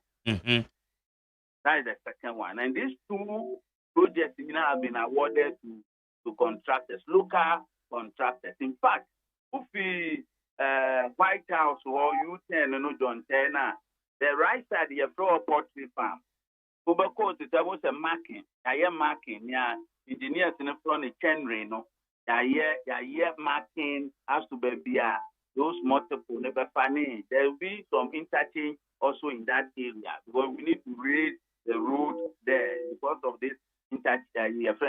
Because of this overpass, so we have to raise that one. So that one has been awarded to a contractor, and then from Soil to so have been awarded to a contractor. First, now the idea was set. And Kayenya aspartic overlay over that work carry from the Frims Oil Pukwase to the Nsawon bypass road. The first idea that was awarded was that Kenya aspartic overlay and smoothing the surface of the Duakari. But highway also had a second thought to be along the line. Said, why don't we add more lanes to it? I told you, send your bear. More lanes, maybe I'm trying to the paso, the delay back, come Miami and Sana and 9, being Kumoson, the back one, and will be Miami and Sana 9. Then a baby to me, Abba Abisia interchange, now, at me a flow. Into an also it was a major variation in terms of scope of work. But the initial idea cost was to just do asphaltic overlay on the Dua carry, then smoothing the surface. In a way, I will be portfolio you own ma traffic with a flow. But the second thought was that let's do it this way. And that's a major scope. So let's say a buying Sanchez so being sika. At the ISL Jumana. This is COVID-19 and I think we have a booma or no see a challenge. But that one has also been awarded smoothing. Now we won't say try say smoothing surface by some patching exercise to smoothing that surface. That road in this Udu Hebron. There's going to be a whole major work done at Hebron because why? Hebron, amount for temper with the hill. Also do Hebron a hill, no. Amount for put down on the same two before no so a back when no and yes to get what. So there will be a major engineering work at that spot and yes and and so there's so much maybe a nipa yankata ya affected the engineering of the road, at the more cost, but we are determined, because they say, no, maybe a traffic in a bottom pim. U10, no, or don't tell, no, the white house, and one start is a bottom pim, but who say a block U10 in this city. So the only link road that is coming here, local roads now, White House Johnson to Poultry Farm now, a linky who can see I will see Diano, a watchiato. And that U10 now we trap from there. Now, no, he was still so bad. We come all over to the interchange and take a U10 and take on the interchange the service lane on your right side. Because we wanted to provide safety. Said, Juma will say, oh, yeah, convenience of the public and safety are two issues you raise. So there be a normal conflict. Convenience and safety. You know, you must always let the convenience because safety there and a point of no return, another president, I kind of COVID until we decided, say, yeah, turning on your left. A bit heat the other to our lane, no. I'm our turning and I'm our cross. Because cross on the left side, up for the other side. And you know, we try to avoid and Jama, you tend Nima Wakakra, Jeremy, so what to come for may see the original U10 back when you have a chat the next one. It's all to provide safety for your people and your citizenry. That is that. And I think that the main child they are buying the show is that intensity. All right. Okay. Good. Still on a fan call hono. So I say no, said Awokano, it has been awarded. Afeni yedia ama contraje. But then the money ya no e de na betima ya fa ho ne ya ne yehu ni say sa what traffic congestion no sa wotra eye biaya aya na ye nwa driver fo ye ginigina no ne ade na obekọ wanimi na che say ekwan ni damu sa na wode ko it means say bibi kwaso wo sa ho no the titiri kwan na e branch ye de koko wuramu ko eye so tuom ho no se ni fa so wo filling station ho no and they say wo ba wanimi at the end of the money, I bet me a because a young shiny year na yentimi anya bibi and found one. Pokia say interchange, but I know, in fact, honestly, be defeated because of Franco wanting to me accommodate a yet the heavy traffic flow from a interchange in the so. The strategy for the entire corridor entry in Accra, the Accra urban traffic strategy is a process. It's a process. We share all the corridors. Who are Accra from the eastern corridor. Who are Accra from central region, coming Kaswa. Who are Accra from your friend is Kumasi in Sawam corridor. And then from Aflau, the eastern part, to move off by Ilinano. The process that we're going through to congest the traffic. And as we're moving along, we want the problem is being solved one after the other. And I know that I mean, within these 4 years, you know, I mean, Chad will be able to clear it. So specifically, you know, coming to the Fanko police commander or my 7 Yeah. Papa, we are putting a contingency planner, driver for no inconvenience. It's being solved. We were trying to liaise with the Ayalulu through local government, through Minister of Transport. You see, some committee baby war, inside the Nanka, why station, Kakra, Nanka, yeah, they promised the Nanka electricity base on a substation or electricity for a substation, your space bid and change. Ayalolo Pony, Sanka, almost so with my big Kakra war. But them so for now, the police will be moving them into that lane in that Lolo Nenimon at the core link poultry farm. That is what they have been doing Kakra. So there be an animal so doing Kakra, but now we must assembly no so enya Oma Nipa Binoma almost are coming down to manage the traffic and that will make sure those things are done. Now, we don't have to have any finance, but we should be able to manage the fact that any harm and saying, and for trouble move the taxi driver, yes, and I know consider and manage the fact that or not so one children, so being a baby, assembly no to so to pass any on being a baby. We constraint here, the problem is I say, our tongues are saying in answer. For public use. But we are squeezing the little space left, to make sure any problem. The brain and mind now also. Meaning the state here from the John Tanner overpass now also take cognizance of the runabout and the flooding situation. To go to restore assets. My static post office room, or break it across or better storm drain through the school.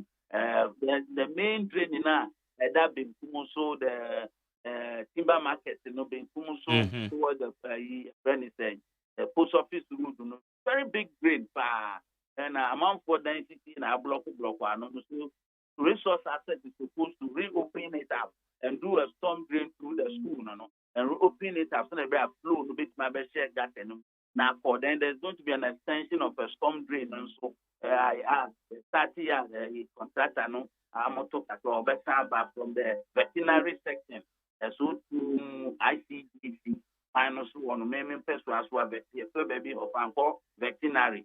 We're going to do a storm drain all over that. Now, Sapun, Stone, Sia, Sopane, Uman, Johnny, Spooning, Abefa Moose, audience, Naba box for veterinary. A war, a cross war, a bow, Taifa Johnson. There's one cross Johnson beneath that will rock test anybody, and there's a bus covered crossing the main highway, crossing over to Taifa Johnson. On the four back, new station at Timota. There were in your penny ICP. Constituency. There be a friend ICP, honorable ICP constituency.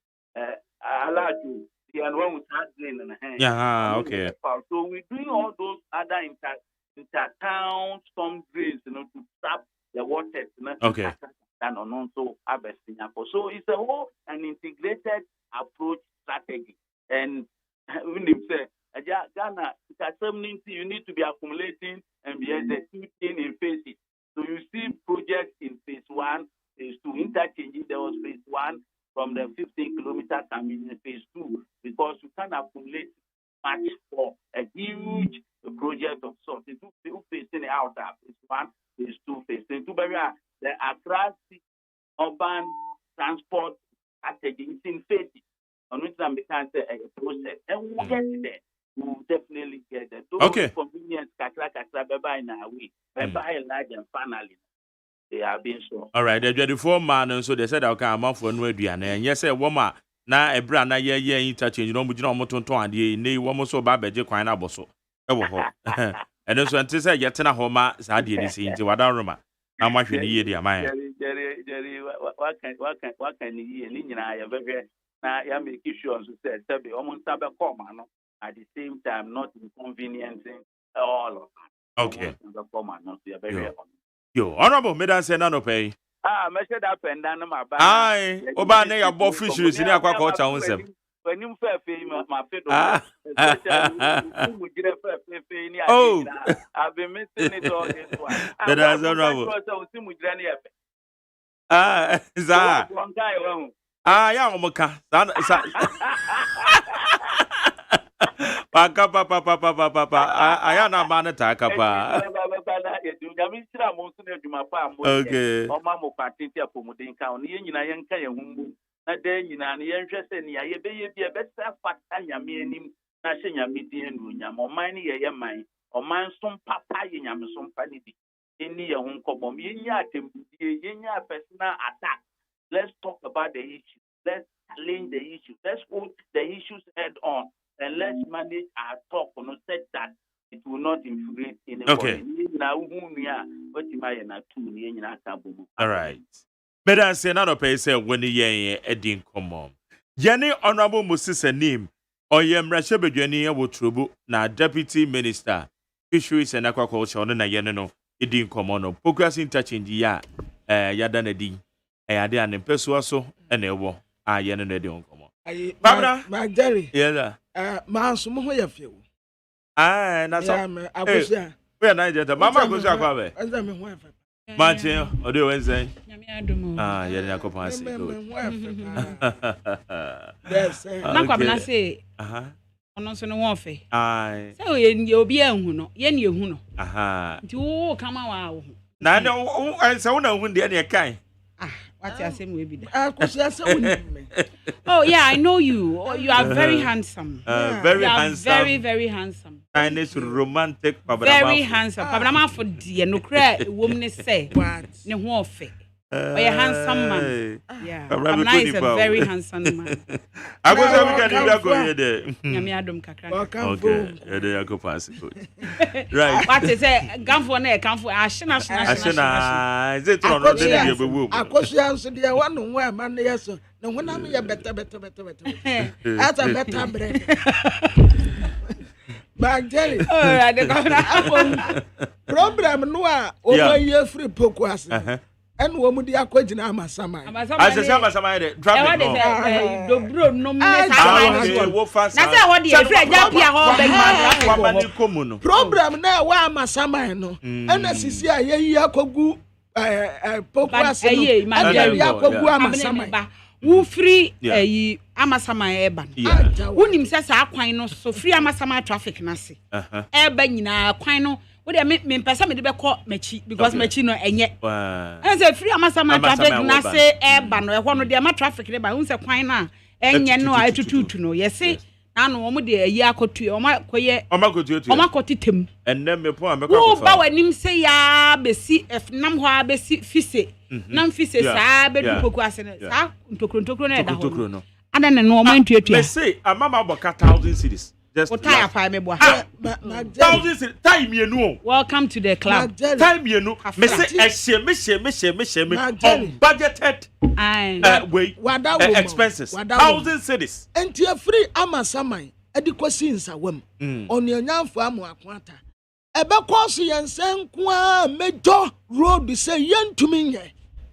And you man, ekwan ne nyekra janke unim se kwan ne nye ena wonam so ba we die ko tai mu atutu ntokuro ena MC no Clement Wakensen ena ntokuro no so no emu wa we mistakes so wonim kwan no pa na wo ba na wo bom ena hon so ye sane so wo bom a wo ka be sei wo ka no e be sei enya wo tai nkwan ne be pa yo accident betimi asi me say I want da obi anye me madam for Clement Wakensen na no otu kwan otompa bo abere me enti aya na me kana onabo asisi ade o modern bo pa se dodifo na ton yo ma wo kwan no eno ehwanum na mu aye talk ekwan no atutu edodifo no nso asaje kwan no aboso ona boso da bia wotam wo ho ena wo free ensawam na wo ba wansa from ensawam edi besia bedru poku ase keke no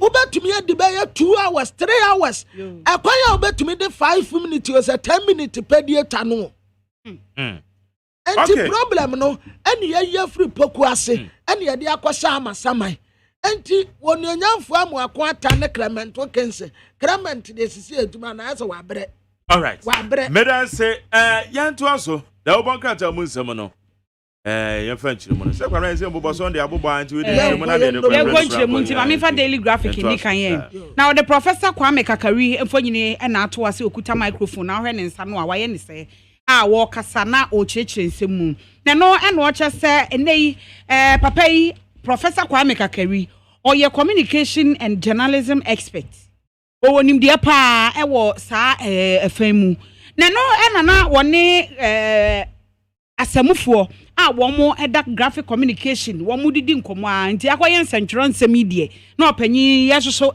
esafata se ebetimi aka ama manfo so atibiem na daily graphic ebo amane ese ono woye communication and journalism expert na Professor Kwame Kakari eno o che se yehwe nsentro adwanim ane se de esitie wo Ghana mamu haseya ane se de yesi eka no no nsentropho womo ebodawro efa enkabomu ene asomdwe hu ewo omayimu kabi ma menkabi no ye kapa sanso ene yehwese yentietie omanfo efa ahodie so eti eguso eka de kire omanfo saa na no ene opanyi susu se ekoba se ensentropho etimi ebo dawro efa entokwa ho a ana se womo tai bibiachi yesi ensentropho be man tokwa sigana and ensentropho be man yesi ensentropho be yesi wose ono de ebre na so se ye be ka no kura egwom a enu betimi asisuom wose se ye komu pa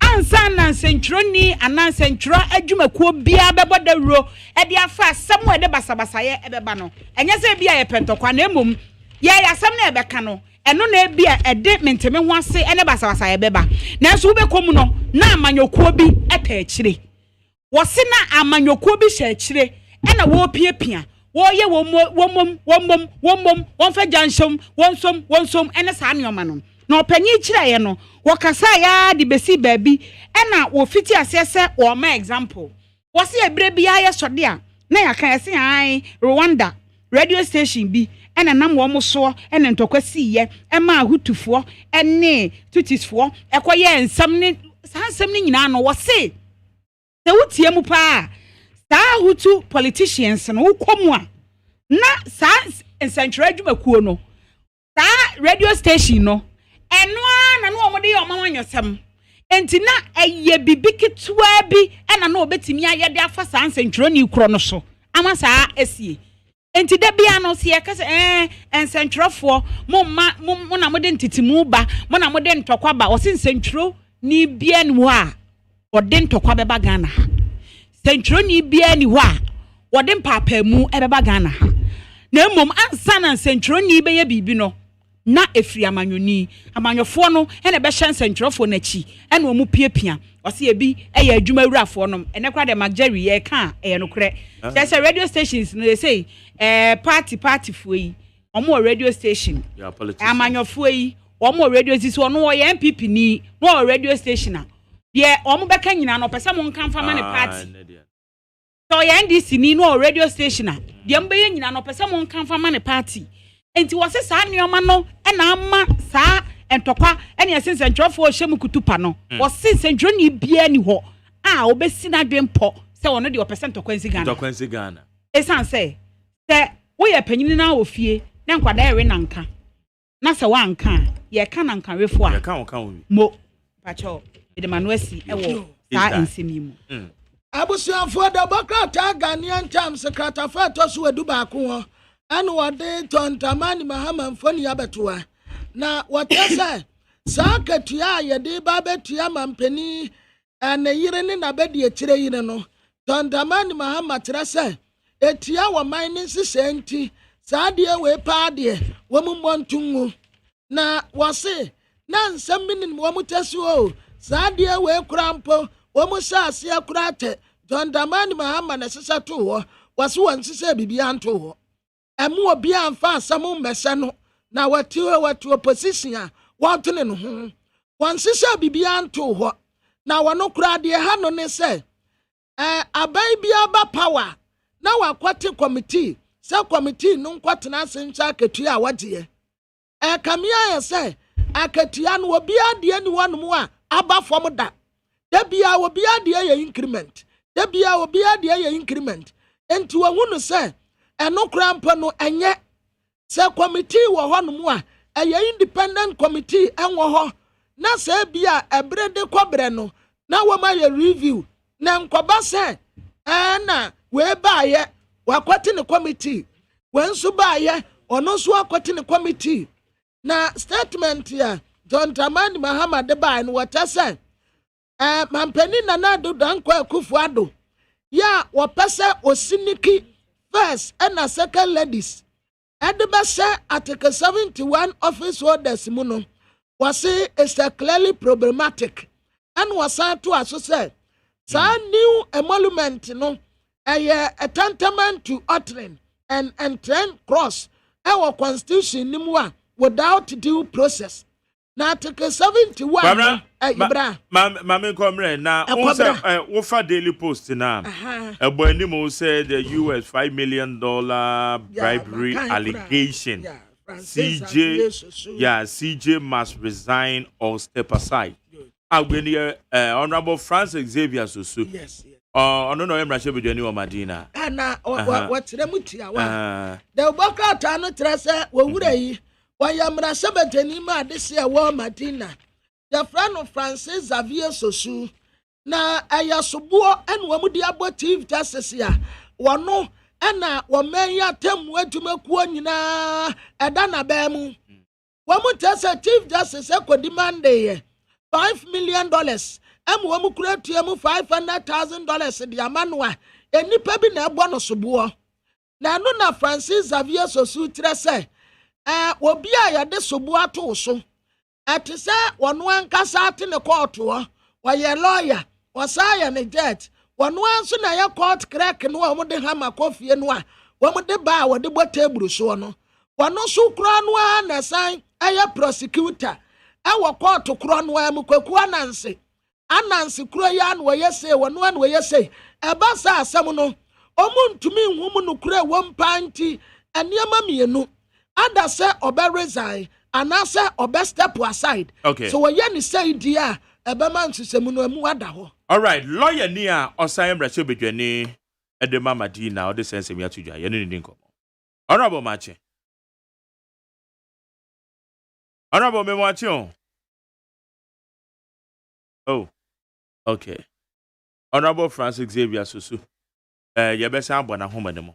Na yede ne din komo ne yebisa no sense mi a all can say be Chief Justice on step aside. And I say on resign. Yenti a okan sa no. Yebehwe na yede nkomo oguso a wuti Ghana muntie we need 100.9.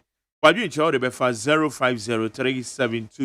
0503721744 no your WhatsApp line 0503721744 na ya found messages to ya can kind ya the amount we need 100.9 koso ya ne kwabra mafo na bo amede obon krata mun sam no ya the Abraham say me sa aka no ya me mo ache aso ya nu amechiam ne etiefo nyina no pe etiefo je so na bibia boko onyankopon do bibia boko adeti na ususu say Chief Justice ebeya onfa na dwuma no to wakakra na nhwehwemu enkoso na meye bribery allegations bia aba betodwa for foreign medase ni nti amen susu say SCA and say when he said the position of Chief Justice a position of trust and a very very honorable position and say to us yeah to me no Chief Justice no original how the matter training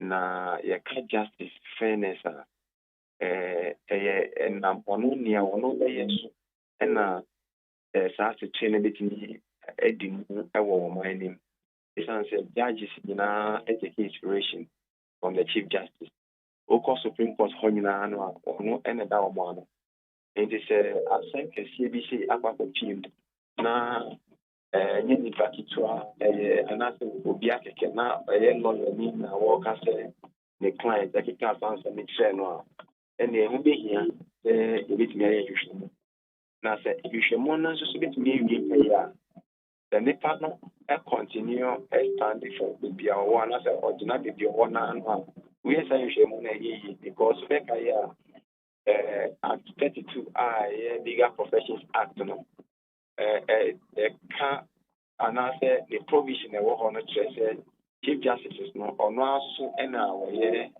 the chairman of the General Legal Council. Na allegation here akako pie mo so no General Legal Council no enim na allegation akako pie. It is a very investigation allegation here a very dense nipa wo chairman ono ewo ho no etigwe mu a or best allegation you between investigating to its logical conclusion. Now, as a matter of law, no, on to me standing aside also as just the chairman of the General Legal Council. And now what was a CJ because our no DJ no and SSA were chairman of the General Legal Council. In truth to say someone had been the sepa na kebeya the papemono anything like our best step aside kakra. Na abidokobi I independent abidoko but na investigate sansemi the same and some kese pa because the sansemi no clear nature same the Supreme Court nyina no wo di case dia ko na wo sika wo betimi akoto justice no the Supreme Court ko na ti say ya ene ye court nketwa no ene ne besi no ebe ya asem kese enti na hu be hia ye be take issue ne seriously na ya hwehwemu ama bia dadi. Okay. Na aya na mo lawyer for mo wo bibi a mo frɛ prima facie. Nti efa ne sɛ wo kwa na eche sɛ obi betimi aka asɛm bi de afa ho sɛ nokre sɛ nye nokre na eba ne saa na bibia bi ekuta wa na eno na sɛ wo de to hɔ. Saa na ye pa akyira na saa na obese wonya yenya nte ase no. Enye saa on sɛ enye bibia bia na obetimi ayesa ba bibia bi wo hɔ no the who were no man say be say ba the paper money so be true one assign and when there was a public position and yet private personal positions and you were mining na the idea to was that position she ya arranging in na and seeing you who be nation is the office of the Chief Justice no a creation by law now it is by an appointment through the president now or ye accountable to the people of Ghana. Now, essence a public position, you know, the public can make demand on that position. Same year, no better ya. Maybe chairman, yes, say Obia now deputy minister. So then, on politics officer or $1 million or very return from politics. Ghana for imagine now make sure say a pamono as deputy minister. And the allegation be say akwapo PM. Na enye bebi keke na allegation akoko pie na so General Legal Council na allegation akoko pie before we determine that prima facie econo. How do you do it? You need to ask questions, you need to call people, you need to call evidence. Say na say mono bakọ to turn maybe bakọ to talk for bi bakọ to turn 9 for bi the transaction they say ni sika kra no a bank account security for bi abemusa na nipa kra yesi oye allegation na nipa no kra ba o say onye no kra no say nipa no nsema o kan ye no kra ye hwe say nipa no ye access no na say sike bi we twetwe sike bi sika no onya ne o tia ni e wo he so sanye no na ye nsema a stout me bisa and so no bitimi you can go to the root of this matter. When entering the office of special prosecution and a special prosecutor, when entering the Iyoku, when entering the SWAT, when we have anti-corruption agencies are, and system of motor to stand some years. Yasha on hini ponya and the home in semi money. On one cassa the statement, no cassa a yen the lawyer, a ban a horse. Demand this can be every whole man $100,000 and yes, I get to the on Vanco your ways means be the beya nasem no bitty me a conca. It is was some pot not a crocodile court. na wo gidie say wo evidence say dia na mo emremu no yete no say eye wo evidence nyina so a wo de bedan court na ebe me yehu say asem no ebeko yi na nko yi ama esi den na wo admit say ampa what the $100,000 am our lawyer now fanko ye bibibi me I say Ghana ha ye wo no niam de bi na etode bia enko yi na sa allegation so no eye bibi ese no so ka etimi investigate no so so the $100,000 ko ya e kwa be so no bi ko ye cash check day evidence dey na trust okoyi 100,000 fee na account mo or data we is 100,000 obi na sending man no as a remittance that the money na set me usually identified because the summer year can it goes to the root of freedom and justice na you can attribute ni semwa said you Ghana ha no so we judiciary free ho na we justice ni free ho ye ni fi bi nim because politicians no omo na ye bebo man say justice ni ho no mo wo fa executive legislature ejuma wo mo ye no obi ani wo obetimi aye sa judicial ejuma we ya constitution the ama judiciary now what's guarantee the independence of the judiciary no but I can tell you say that temptations of people trying to influence outcome of decisions in the be kwa I told the dia who client e be catch say any nanka any yanko judge we any yanko prosecutor we even as a practitioner I have encountered this many times the woman say self original oh no na ama atretu ni ejuma na kase we say na open the end ye ntimi nya sa we na person we ye ntimi nya sa say ne be ya make me protect the integrity of the judicial system no but there will be no more or one day or more case or more say you could sika and say it me enya decision in some particular order which is very very wrong. Okay intina I just said no so hu behia say in as much as I will call it the Chief Justice onyina nchen no I just say ho no so yade bia no so hia say say ehwem fa. Absolutely e be hia say be investigate no so.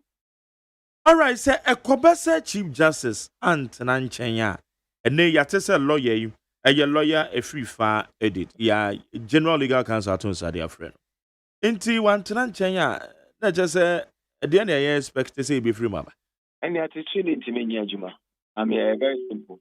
I mean, you see, Ghana for we cannot eat our cake and have it. The open train here, and the SSC guy, I know you're pro, the ultimate demanding for that as a training. So when you not a better than just said me, we pay. Febio, Council, General Legal Council, now watching now on my name. Chief Justice, the chairman of the General Legal Council. Committee now won't be the assembly, or would you must we are. Chief Justice in the best science here, and son assembly yedino. A bit to me, Eddie Moana say, and the decisions a bit me are implementing. And this as Chief Justice now at Dream as a chairman of the General Legal Council. Now we see council ever investigation after issue more. With the chief now, you will be semi, to manum and pay. What kind of justice would you expect out of that? You can't expect any justice. It is one thing I'm saying now. It means that there cannot be justice. There can never be fairness. That is what it means. Okay. I know pay das. You miss me that much. I mean, come on council. How you need 100 points now? Noble Francis Xavier Susu and I know it didn't come on. Ghana Montier Senior will need 100 points now. Ghana Montier. Ghana Montier. Ghana Montier. Ghana Montier. And Jamaican count messages in the B number 0503721744 Facebook Live. And then so you need 100.9 FM. Need 100.9 FM. See, Kwamrabe you there nana. Oh sorry nana goes and Akos Yanko. Okay. Agos Yanko. Yo, Yanko population census say what just say how much you more do watch 80%. Fie and na wo matimi ahwe akenkan na say ye ka say Ghana Statistical Service. Ghana Statistical Service. Omusi every enedwui kwa kwesi nyame aduma kwesi ada July da anase kita wonsa bosome ne da etoso dunwotwe ewo na wochi mu no wo toa so no aye mopap ne chese afede wo mu di sisu kitikiti se da be ombetimi akenkan obi a ene afie a sese wonom kenkan nyina na no ena wo mu chese se wo hwe eda etoso edu mienu no wo mu do mani kan mu a ehwa na afie anase mantam mpo a wo mutimi yeye no eye dunsia yenim se mantam ye dunsia emu edu mienu ena omatimi ye kasa omatimi aye ni ye paasia na chese edu mienu ne de wonom aye asi ni nyina no ha mu chichemu aduowotwe na no ena o chese se yekoba bi ti se atifi apueye me kire North East regional wo ha mu chichemu aduokno nson wo mutimi yeye na ye kamantam a wo muntimi nyeye enhye danko nwie paade a na eye enkramantam asei ayo ha munchichemu aduonum enum 55%. Na eno na Ghana Statistical Service HSE wo mo ewo haw a wonum ewo no enam so emma government statistician keka no wo se enkramantam asei emiamia bi ti se Ganof Ayawase West Ayawaso West Adentan Ga East, Lejokuku, La Nkwantanan Madina, Pong, Katamanso, Shai Osudoku, Tema West. Sa emiamie nyina no. Aye omunyo haw, aye pinido. Aha ye mehye. Aha nkan ye ho. Aha ye media. Aha nye we dia. Ye hye ne yetwam fa. Won se officers no moko no. Enyan eno nkan o madwuma ho. Eti ema ono de area o media area na e dia ma no okọ eti e ko basa won say ema ohaw eba eti esa na ama confusion aye basa eno akiri no wo mo chese digital process no na eno so munya ohaw kakra. All right, na eno sam amafo asha say send me messages Mark Jerry I'm not being counted including na me ba be kan ka me kan si ga okay si obi wa homa no so eti kobra na me fa number na yesese yenkan wa me say yenkan me sa ai pacho me yenkan and na amafo be yesi number eti gisi ewie na yafre wo fra no ache ba bi awo na o matinya be kan okay eti Dr. Isaac Brako o say yenkan no eti doctor ye the number be to dwa ma what is see enche kra mame kwa amano so na a lawyer Gary Nemakomafo a member of the MPP legal team now say private legal practitioner you don't need come offer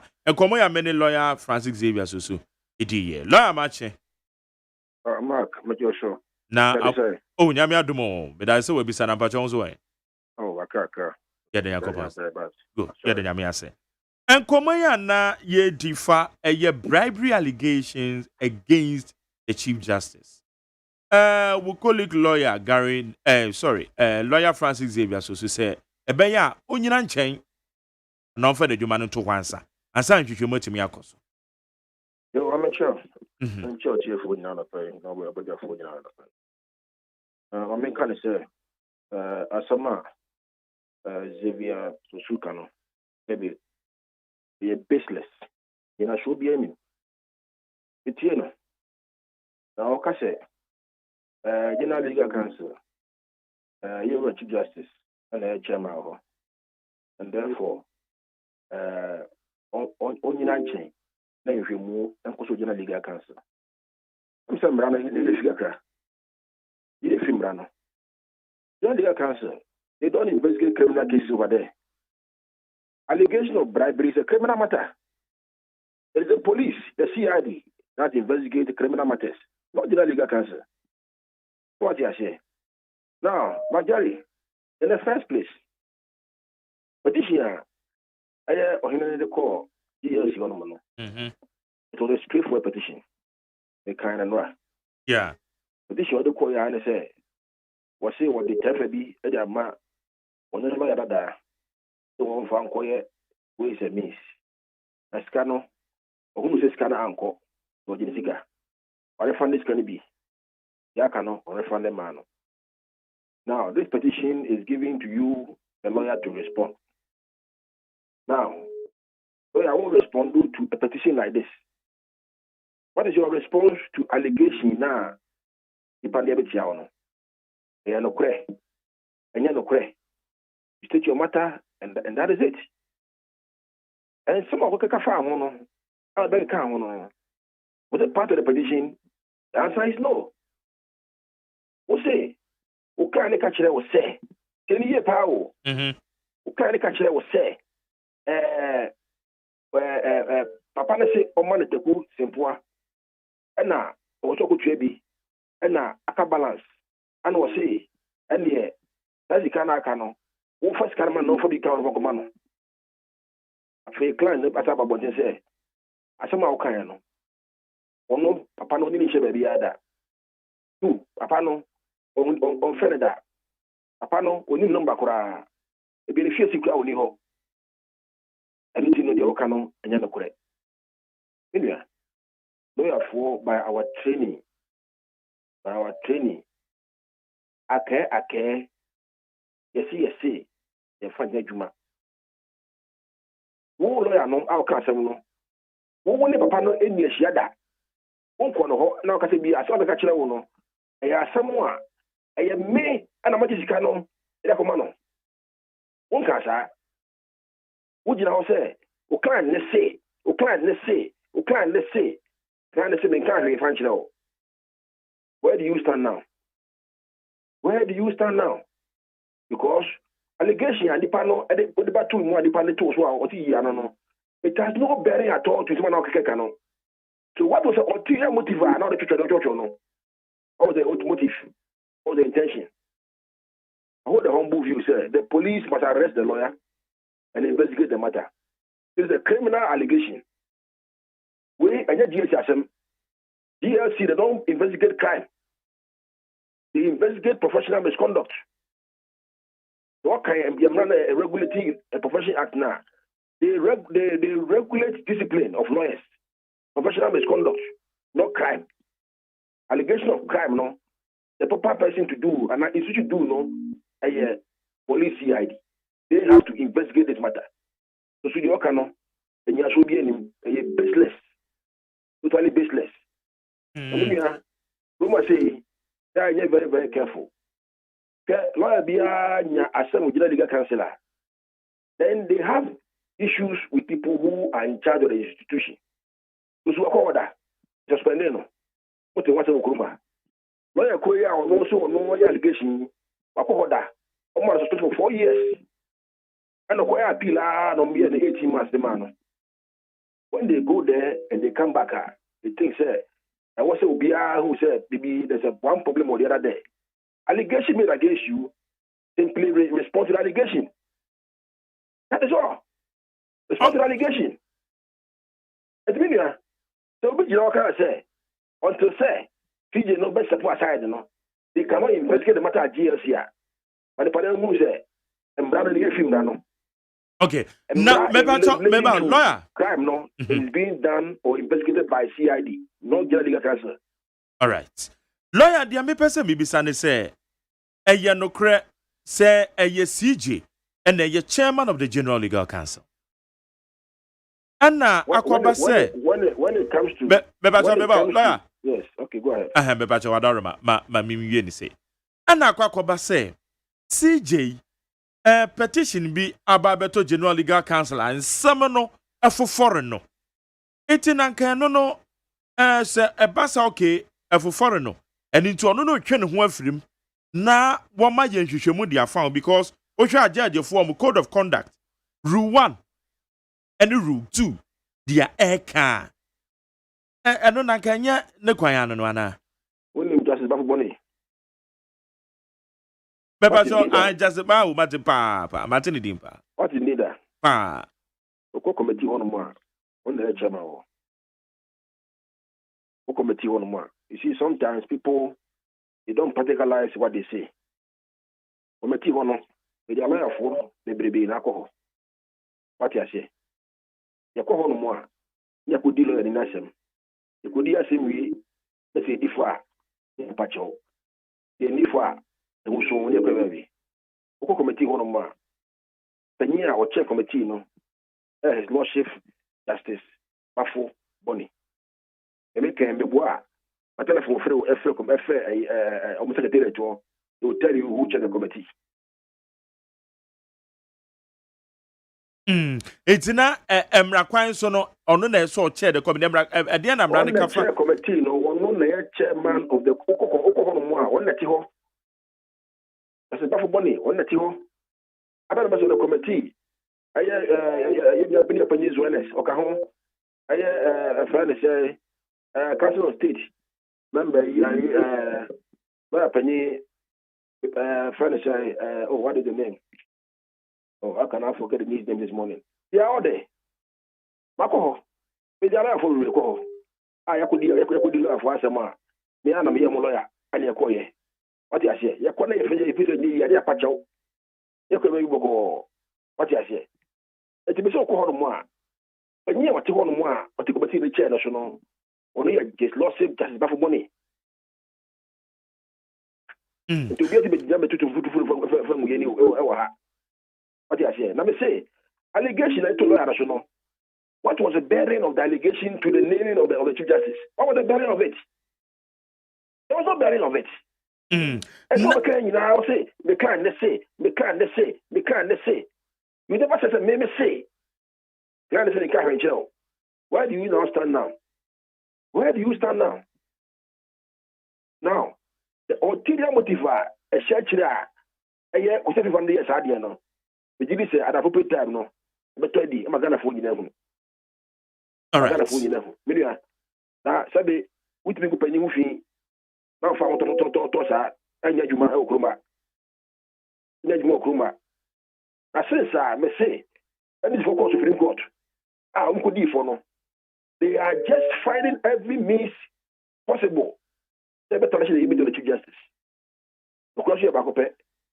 So, when I Supreme Court, no, as a papa be any, may show you the Mudifo. That is the point. That is the point. If you cannot turn the limit of the Chief Justice, it will not happen in this country. What do you say?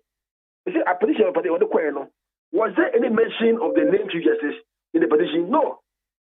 So why the response was bringing his name inside? And you didn't even say, you didn't say that. Okay, let's say. So it means you didn't deal with the man.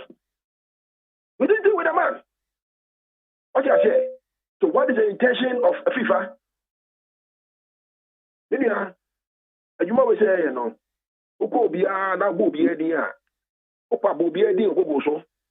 the record of the person will come out. Per the Section 1 of the Legal Professions Act 1960, Act 32, I established a General Legal Council. Why not the Schedule 2, or should I say, or the chairman of the General Legal Council? You see, when you go to the Act itself says, the one who chairs the entire discipline, that is the Chief Justice, the institution, the office. But when you go to the ground, who say, the power to one more, and designating there's no other person than a different guy who's sitting there. And that's my lord, the money. It's per this. Yeah, mebao. Mepacho per this act, Emra Kwine Sono, Schedule 2 now provided the chairman being the Chief Justice. It's here be a Emrana Namano Kwine designated powers to obese on Tanana Nine. So it as we speak, you know, say Justice Bafuboni said you're walking on a chair or to be nine so or you're the Chief Justice. It is Xavier Sosuye raised this concern now. And no, and you're legit and twice. The concern, no, why legitimate they say? They may kind of say issues bordering on crime, allegation of bribery cannot be investigated by General Legal Council. They cannot. Because Omojo Edesheno, Peteni, Ana Boda, Ana Tache on discipline of lawyers. Okay? The proper institution to deal with a bribery allegation is the police CID. That's the difference here. So you cannot import what is done by police CID and bring it to GLC. And yet, okay. That's what I'm saying, sir. The call no a baseless score. A baseless score. Okay. You know, the right thing should be done. You should call on the police CID. The police CID, not only investigation. That one is a proper call. Not from my GLC, no. All right. Na se wo eye dibia bi e wo man mu. Who hold public office bi. Na ekoba say nsem bi afofofoforo. Efa bibi ti say bribery allegations. Wo di anyam po say General Legal Counsel na say ehwese dia wo ka no. Na mmom ese say e bi a postifo na ese omohwe na wo mo ye nhwehwemu e de fa. Na no nanka ne kwan so no wo nipa no du dibia no to ho kakra. Na ye nhwehwemu fa wie na say ho fan ya. Say na ga wasan aba wana. What the division to our convention? Of the Constitution, the 146 as a procedure for Superior Court judge to step aside. It's a procedure laid down by the Constitution. But I said there has to be a petition. Petition referred to the president. President refer the thing back for what they said to do a proper fashion case. It's not a procedure he's talking about now. It's a procedure laid down by law, by the Constitution. You say nobody can talk from his stomach. One for procedure, also. That's the only procedure set down by the Constitution.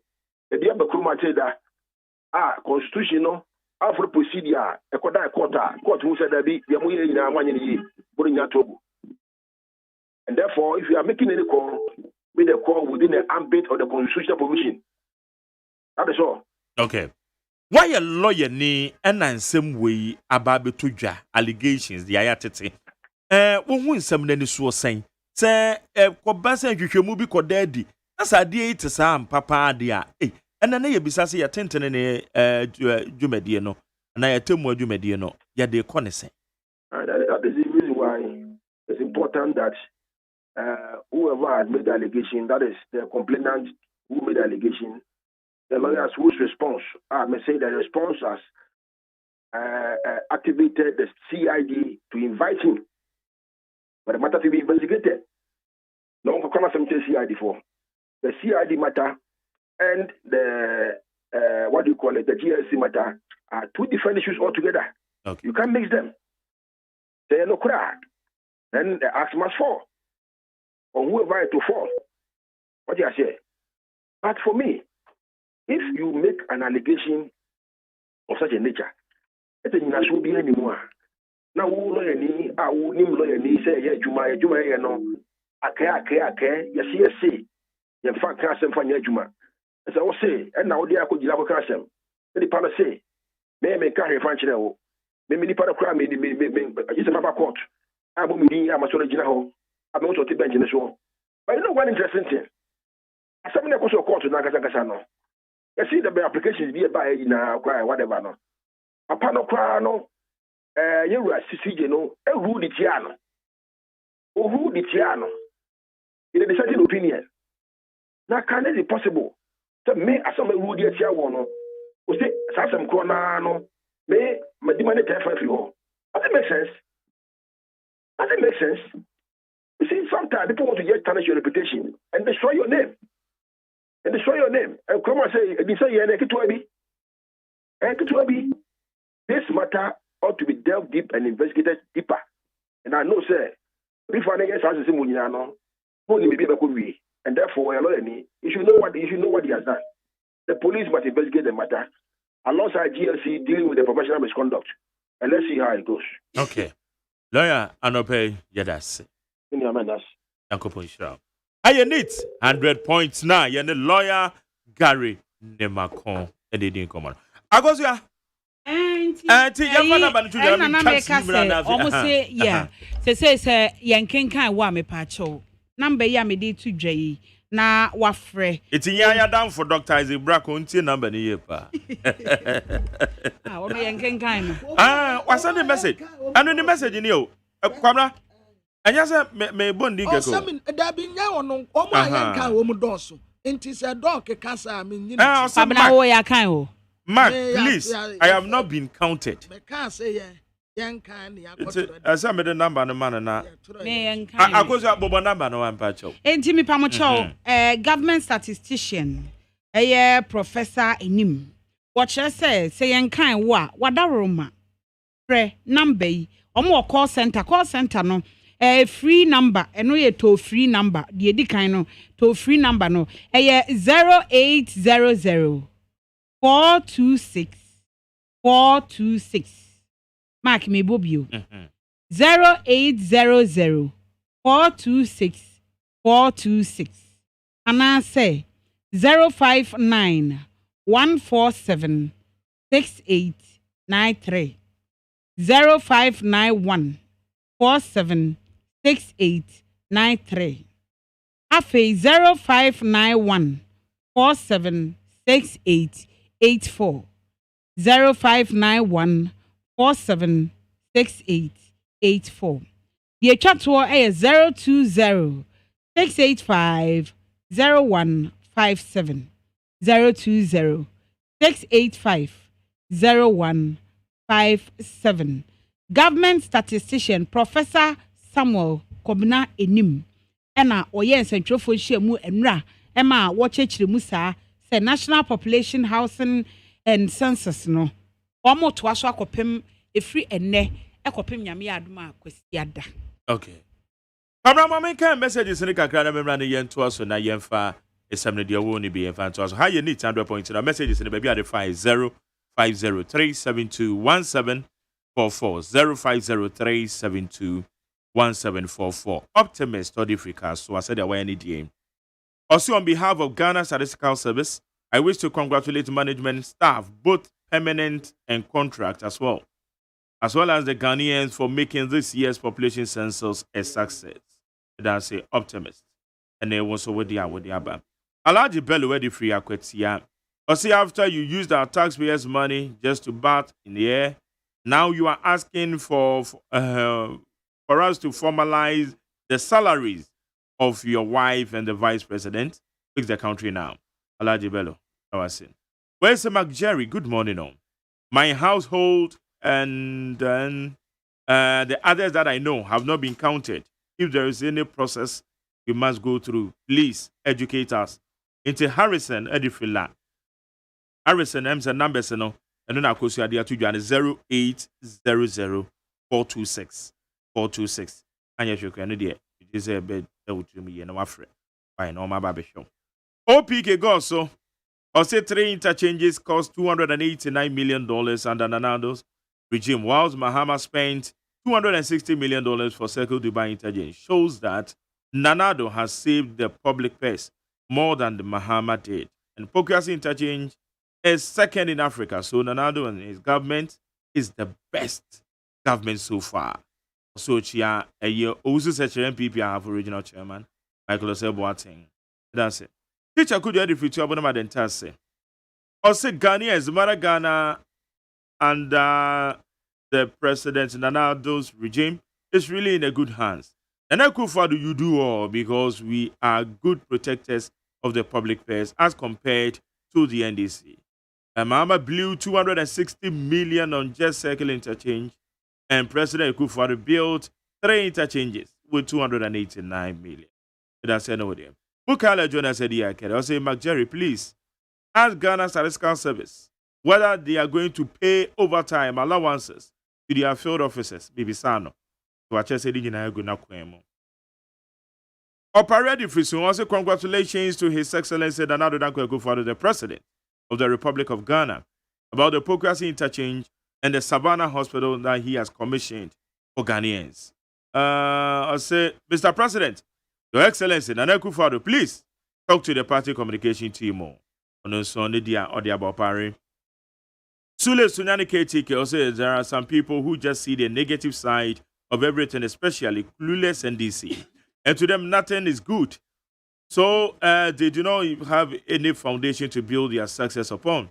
They are always pregnant with unnecessary and unconstructive criticisms and discouraging words. Negative thinkers. Where you're silly, Sunyani KTK. Yauza Edifi Swami.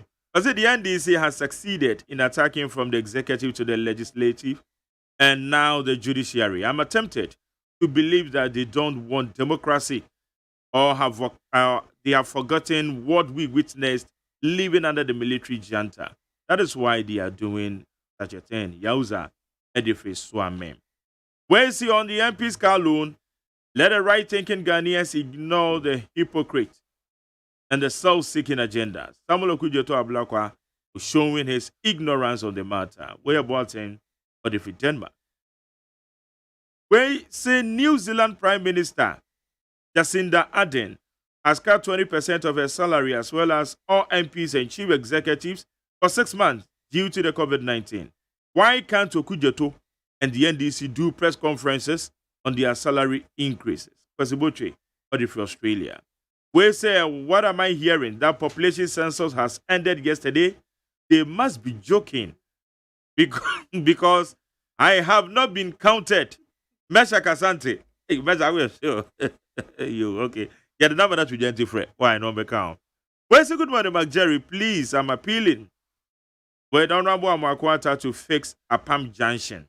I need the ramp on quine or say, all right.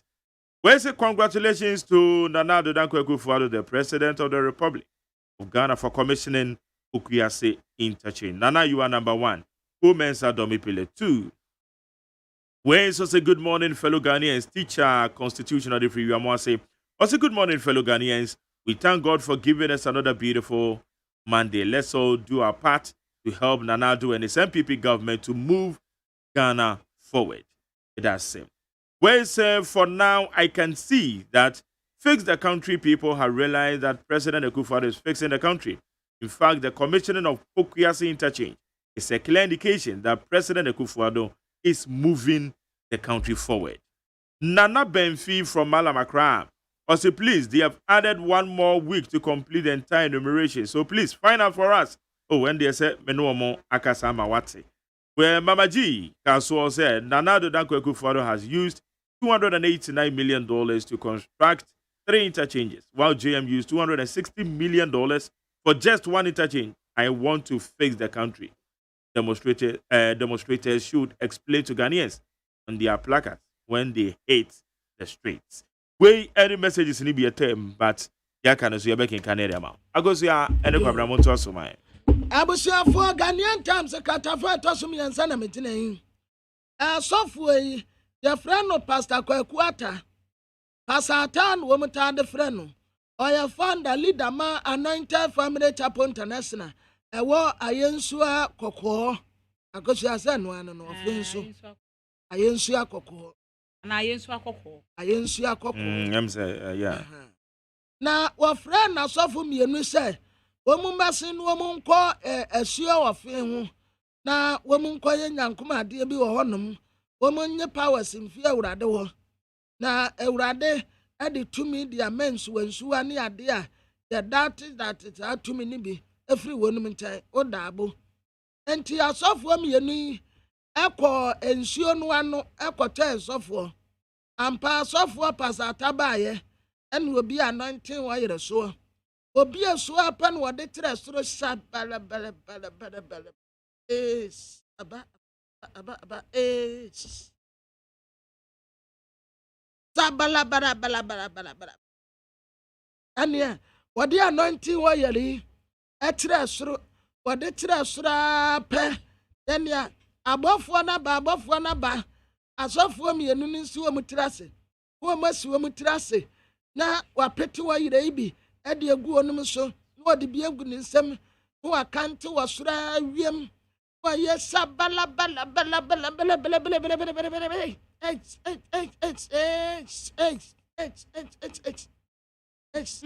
avedian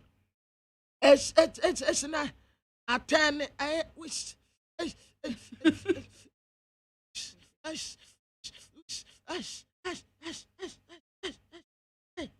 metonsioni wade metonsioni mampa o na nsuoni fa no etiwomu ata sofo ye nkonya wo nsuoni mo obu asa nsuoni afa no de ntiwomu bie wo mani ahwe a sofo na nsuo de ne ko nsuo de ne koi etienti mu frankofo nso asofo mienu agina obi anim nsuo dare anu wo mu hwe ne nsuo de no koi enti ade ati no wo mu kobo na nanom amane se sofo no anajo 12 okoye nyankoma ade wo nsuo no mu a nsuo no afa no ampa na nanom ahemfo ane na nakwaku wiafe ono na ye offense traditional council ɔyɛ mpɔpra a wɔde wɔn ano ne kyiame ne mu nyinaa ka ho kɔɔyɛ enti abere a wɔn du hɔ na Awiafe ne ne mpanimfoɔ a ka ne ho gu nsa nananom abosomfoɔ a yɛ ma mo nsa o wɔn asie gu fam wɔn de bi atrɛ soro tɛdi ampɔkwame yɛtrɛ wɔn nsa yɛ ma wɔn nsa wɔde hyia pasata nsuo mu na wɔbɛyɛ nyankomaadeɛ nananom ato nsa afrɛ no de no kɔ ɛde bɛsi ndɛ yɛnhu bɔde no baabi ɛwɔ yɛgu mo nsa ama mo nsa atagyan aka ho sɛ moma yɛnhu amu no na yɛnyini yɛmfa nkɔkora yɛnim sɛ nananom deɛ mu mpɛ fi yɛgu mo nsa o yɛma mo nsa afei wɔn gu nsa no atwa to apɛ akɔhwɛ ha saa nananom abosom wɔn wɔ hɔ wɔn ho yɛ ne sɛ pasata ɛna nsuo no apagya ne de na bɛtɛ soro ade ne tɛ soro nsuo no a ɛpem kɔ no pasata ɛna aba bɛtɛ nsuo no soro nsuwawu ɛna wɔn wɔ anim nsudare ɛna nti kɔɔ mu a tɛ nsuo no soro saa na wɔn kɔ pagya no ɛna wɔn de no baayɛ nti na ɛsɔke wɔ bia wɔgyina wɔ bia sɛ nneɛma wɔ wiase o wɔn gu nsa no wie yɛ apɛ wɔn yɛ ane sɛ nsuo no yɛ bububububu wɔ hɔnom a na ɛpagya mu no ɛde na bɛtɛ nsuo no soro ɛna wɔn kɔyi wɔn adeɛ ɛkɔsie yɛ anka nananom mu bɛtumi anka mo nkɔyɛ bi wɔ adaa hɔ ne yɛn hwɛ sɛ Castro bɛba see after 7 years so wɔn so wɔ da so hyɛ wɔn so wɔ da so all right wɔn kɔgu nsa ebi ɔbɛ yo back na ɛyɛ hu sɛdeɛ abosom no wɔn bɔ mpaeɛ ɛde ma abosom no nananom abosom a wɔapɛ na eyi emu no bae. Okay. Oh, so surprising. But I say, I go so. My main for daily graphic krata to do nsia ho. Asem bi sie. So man for be kaye Accra Academy Senior High School. Eja hyehye ho saa to so be semprensa. Na ehye ba ko na ahye na ahye miensa. Na de to so miensa ne sempanimfo hwe no say na den na ho hyehye saa. Enu nti wo mo ye se ne saa de a wo be ye hwehwemu nti wo mo bo bedwakuo a wɔn ɛyɛ hwehwɛmu ɛde afa nsɛm yi ho abra bedwakuo no ɛne rewremu bisabisa mu ano ɛna wɔn kɔ hu sɛ abɛɛma a wɔnya mfinhyia dunum a wɔyɛ student ana wɔkɔ school ɛwɔ Accra Academy Senior High School ɛhɔ school no deɛ wɔbubu ahye no abɛɛma yi wɔno na ɛhyɛ akyiri a wɔkɔtwa agya to wɔ titi no wɔn new dormitory no na abra mpanimfoɔ yɛ hwehwɛmu no nyinaa no a wɔn bisabisa mu no bisa akɔda yi bisa ne sɛ na wankasa no adan ti na ukotwa agya no wo se ye bisabisa na ase wo na akotwa agya de atu mu afa de ma ka o meka wo se ai school no na mempe penti ese o Accra Academy Senior High School no awofo ne forso no ma ne koye no ye ba ko number 2 no so on pe boarding om de ne ko boarding opede enti wo hwedi no se ne ye wo hye school no a enye school ne se school ni nyina na emom o hye dormitory no a ye be ma omu nyina akofie ye ma omu nyina akofie a na ya to school nim ye to mu na je school no wa anko na afeso boarding house no so ye close no down a ono wonko boarding house no enti ono no kwa wonko nyina no e na ama na basa enti wo de no koma wo de abema e koma aposifo e na aposifo toto na no bisabisa no wo mu wieye no e na aposifo se de na sem na sia ye no ye abema wanya mfinhye adunum ni din pokra no ye mfa ntodwa sesei enti wonom agina eye de omamra no esi etie enti wo mo agina section 1721B ho a eno ye criminal and other offences act no 1960 at 29 omagina so e de asem no akwakoto attorney general nim a wo twen say obe responde na obe yi ano na omo de no akwakogina court na de ombeka no wo mo aka e de afa. All right, mami ko amano so na memory abedwa for no so akra na wo mebeba Madi Jibril or ye NDC former national deputy organizer, member of the NDC communication team of Ofia.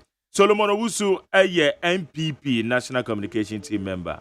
Solo and so abaha womo and I'm number bidijuma. But mami ko amano so na me name ye former NPP MP Owogomoa West, Honorable Alexander Aban. Yanu ni nkomo fa ni sembi wakafa ɛyɛ mmarahyɛ badwafo yi car loans yi ho honorable mache Yeah. na pepacho mo te sɛn What about you? yɛda nyakopɔn ase na wo colleagues MP a wɔn kan sɛ car loans yi mu nyinaa mu GB ade na wusu sɛ ho hia What I say? Meka ɛyɛ car loans yi a ɛho nsɛm aba beto dwa de ma mmarahyɛ badwafo yi aha ɛna me sɛ wayɛ former member of parliament a also de wano ato mu bi ɛdɛn na bɛsɛ yɛn ti ase wɔ Yo, women that is in Comobio TV. Na the master of the band. And my mechanic obey here, papa, there, and be no more castle.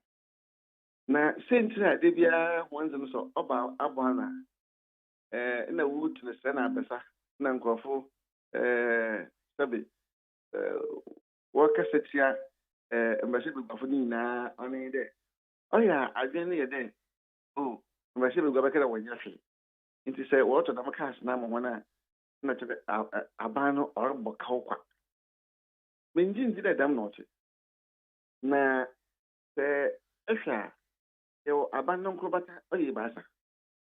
Them on Krobate Basan, you were executive, you were judiciary, you were legislature. Let's say if you're executive now, Sabi, you're a car, there's a moment. Yes, also, you fuel. Yes, also, your service a car. Obiara Momo, Obiara in Casa Honda. Echo judiciary, the man also. No, see. As in Yamako, parliamentary. On a number, Sabi, Cano. What is to scale a fee? The pay. No one gets a crack to any fuel. And as bona fee, Yana for we are up in arms against them. Now, I'm there is some kind of historical resentment against parliamentarians. On to normal, I don't know why them. But over the years, time there. Judiciary continues, the executive continues somehow, but Parliament won't have went to Parliament too. The time they don't want to one day, for all those times, Ghana went on without Parliament. The why there, how they belong, what banana say, how they get to cast the other one. No more today being saying there.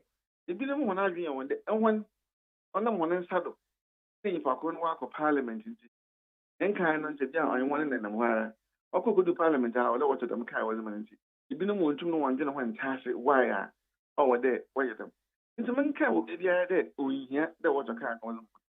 Then, boom, this year, a year and Oma, I buy them for happy, ever imagine them. Also, on the counter, and there, over the water, 275. D8 now what am I every constituency nowadays where they MP ni ba no we be use we are under ninja fonko say aban okere in the man na fi aban there aban nankasa no there auto fuel aban nankasa no there o service car no aban nankasa so no there or the chauffeur driver or the makana aban po bobo ka more as in there OSEI jinem ma MPs no wakoto kan no nta imagine try am che on che there hello no wontum I mean man imagine them imagine che on there okay me that and the system ma yan kasa ho bebre okay now about beto dwa in krata dey been report to say government ebe absorb 60% of the car loans for the 275 MPs and then 31 Council of States members. And on sana trajectory in it, sana tier dada. Momo dia mosaka bana absorbu bibisa. And now what does it mean? No kwani onya za okay officially. Ne mo moji today. Abano absorb. Sunday sabi kan was pumpa intra duty. Only a kawa never find the abanafa. No more did you stay? Loan now, Kakadin. aban also wa sane kaka na over the years why that has been the case. Na woken sɛ aya na bibi fa mrahye bedwafo ho ade wo mu ni sɛ mrahye bedwani ono na etua ne driver ka ono na eto ni fuel ɛna ono ani sika yɛde ɛkɔtɔ ka ama ne atete no ono na etua etia de ntina na Ghanafo mrahye bedwafo bibi form ho a ye ni beresa bibi enko yi ana amoben na so bepa Chelsea ento abama mo no ensema bi mumu bi a moka anasa den watra se anhwemu za den internet za yo yeah hwehwem e man kasa de nya hwehwem there but on the music can I am there Ghana for yen shada yen tim be shedu ben ni dwuma odiye ebiru mo ho a wona adwen won there oh nya ma ekro be shedu go ma wanya hwe wakata ntina wa na wa na aba ni yetua wanka ina obisu na adwen de the nancy ihe ne nam ha yeto abama wa aba big man wa moka dem no woka no wa moka obi fi de ono na wa pie dwuma ama nto no direct how or there boga ma ai yo de mamfa bia mfa nyam fato this ya obani de na apply na me pra motum na ma court of appeal dem judge dem ko court of appeal na bia aban botoka so onye V8 mba bia oboto prado abam aban obe make sure that we fuel aban be make sure that one man police escort aban be make sure that one man one man driver ani na aban no butu akawo boso na aban as me pay mama I am going to in the case of the MP onye dem na eso awu ne na yenyim the MP no they bia worusu send one salary on someone and that osoro onsa embo na oyireba osimesireba obentireba na ekokro mo mpa we expect there MP a oye good no okona okatiska yentu me na yamma education ni ondi mu Mr. Shinti, MPs are judged by examination papers that have not been set for them. At all. The media from Wamosumuka Hubi. Oh, yes. There's a media man. We share MP. The first question we say there. Every constituency for now, I am one. Beside that, there. So making process, what was your contribution towards it? It's many to form kaka. Be humble there. Have you MPs now? What be we you may be now? No, when your time won't constitute. Most of them they lost. And year in year out, Parliament is becoming weaker and weaker because Obi Okitanejuma or had the best person of which one ran Nejumano. When Nejumano, I would back it. Honorable, it will be interview. In fact, as accountant, yeah, accountant, which why and why ye. Why won't be too much man? I could, you name with the phone to make mention as obey. But when it comes to issues of governance, we don't do that. It's not about the quality of the material, it's about what party the person is standing on. And answer there, one and a while, but no better change. We need to do that education to our people. Otherwise, we are second to. Okay. It's one man. Sabio, Obian Chepia, Onshada, Onsa Donfata, Ukupu Mohana, one then the Ochina or Usika, one and why. Nina Kahobi. Okay. Honorable, Yada Sanope. I'm sure. Yakubu Shrounsopa. Yanni former MP Gomwa West Nedi come Honorable Alexander Aban. And also the Modia Maefa MP Carlos. And who needs 100 points in Abuja for no song at Tanasi. Utie oha extra punk no. Needs FM.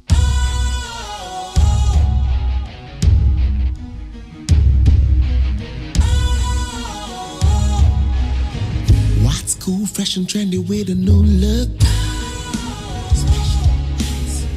Makes you feel real good, that refreshing vibe. Satisfies you right just the way you like. Do you know? Do you know? Do you know? Ain't gotta do it alone. Specialized makes you flow. Anytime, anywhere. Specialized feel different. Always think specialized. Special Ice Natural Mineral Water. Feel different. Think special. This advertisement has been vetted and approved by the FDA. Efiora, me mwachi o Efiora. Yes on. Machi o Efiora. Efiora me chia wonye so. Hey, Ewura, enfase ma me so. Wati? E ba force se chia me. Mo yem no. Won so pepe. Hey, oh, wa fi. We die me pese oni Efiora bekon. Efiora we die ye kwa sore abo. Ewura de. Mo kwa sore. Ye papa ye. Ewura de ka soro ho a. Wati? E be se wo ba hwa wa kraba kumpo wunya. Onipa da sane timi koto this way chocolate drink. No ne yire ne ma edi nsuohie twabia nom anopa. No wi a wasade bia hye fridge mu. Wo mako school pon a wasan ba be yia nom. Enu mpore se ne nka ne twaso mu pa ende ye rekore. Na fie wura beti ha. Anopa dio, ewia dio, enumre dia mo no makodeo. Mo mame. Na mu wi a ma sora akotra so ndem se ye kosum ya. Bese na dia ya late nso miyanki kabinje Efiora ye wi a yakosere bo fate. Ke Efiora, wuti fia se light bill no water bill ba wuntua bi. Wo bo asa sika na fa koto this way chocolate drink. Na ba nom. Ta hwe me catch no play fa. Say this way chocolate drink no. Metumi ato bi pa na so na me so mo ahwe wate. E de me hia ne nsuohie. Na nsuohie so me ntoi. Se me bufu a, betumi ato bag mu a. Wate? Yeah, Efiora, we nko ade ma abunfu. Na koto me. Efiora fi de ya bre ma abunfu bi. Munyam sumponie. Munyam sumponie. Na mo ba ya trimodefo. FDA anhwe se adwede nkratoe mo agye atum se eye. Utie oha extra ponkno. Needs FM. Ghana Montie. Ghana Montie. Ghana Montie. Ghana Montie. Ghana Montie sunie woni 100.9 abeja fo na ma kwa be na hu se o maba. Madi, mache. Joso. Me ba je say no pay. Me adom eye. Esen say my wife enye am pressure ye say entua ne sika. O wife. Obi wife enye am pressure say entua ye man akatua. Sunje aka wo. Ah, mente da gas. Me si miri am pressure. Say why man akatua. Say wo hia akatua. Ah, Madi. Na onya akatua everyone yo. O da bi say ye tua ka say ye di ga de sika etua obi yere ya. Se me yesu so be bisa say ye fa Ghana sika ntuo obi yire o. Me so bi yere be bisa me say de bia o sorry lo pe ko bia me say me yere be ka say o so ko de bia no adwempa de no be ya ma me so a metifie no menya me so me hye wo mo. We de baby ade ade. Me sorry yes so wan kan no. Ah, intine je say ye. Eh ma me. Mate. Solo. Magere. Solo mo usu. Zolo we Vanzaka eto no de with them. Eba. Aha, with them. Aha, the actual Ghana for match on who producer the Madi. Yeah. Na maka Madi say on page 3 of the Chronicle. Then oh. See, we didn't approve salaries first and second. We're a committee member. The catch and Betungo Evutru Engungo when he say Obi Epese. O man ira ketua anase o man ira ketua nemo on fan ni enko graphic page 13 na wo mu se Professor Bobobi o kwa Mikuba University wa ye efidia ibetudi atu banche tansem we na Ghana for peti every ya di Africa go ase ni nkurase na ye ya do ni se ni yesi bi brand sana ye tue banche enti mo mambe ye propaganda na no pewo ha na no eye enigye nko a ana dia ba fi better say high need that point na geneso but which means upon kroma atwantro akyerɛ Ghana. Ontwantro. Be the graphic am kachiro. Ontwantro. Okaden ono kasa mo mampeni. Ontwantro. Ono pa ono sɔre yon na team. Ontwantro no wetwa na yɛden. Ɔse ade a mu yɛ no. Ɛyɛ ade a mampeni ɔpɛ sɛ wɔnyɛ nhyehyɛ papa bi because kufo start yɛ. Enti we no nhyehyɛ ɔmo dan so sɛ na ɛnyɛ no na ɛnkɔyɛ sɛ ayɛ sɛ alawa but ɔmo yɛ no ayɛ nhyehyɛ. Enti ɔpɛ nkuruma no ɔkɔfa asɛm ni free hi. Okay, mate. Ɛhɔ pressure we. Me saa asɛm we. Agana ya tisada. Sa bi never start say beka asɛm no. Yeah, ba beka. Mame fa comments ta obi na yenko discussions so na dia mo ye dia mi jama anhwa. Beto sa na no du ba ko abo. When say President Akufo-Addo wey use taxpayers money at their high private jet to wear your samba between na yereka. Apu Eriko no or the Philippines. Teacher Kujo Tepe so say when will NDC see the light? President Akufo-Addo should stop treating the NDC criminals with case gloves. And now all NDC ex-ministers who duped the state should be facing the courts for their crimes. Where your teacher Kujo, Citizen Kujo, Eddie Friend in the Susum. Or say when will NDC? Oh, wait, there's a not the same thing. That's it. Citizen Francis MPP or MPP Facebook caucus.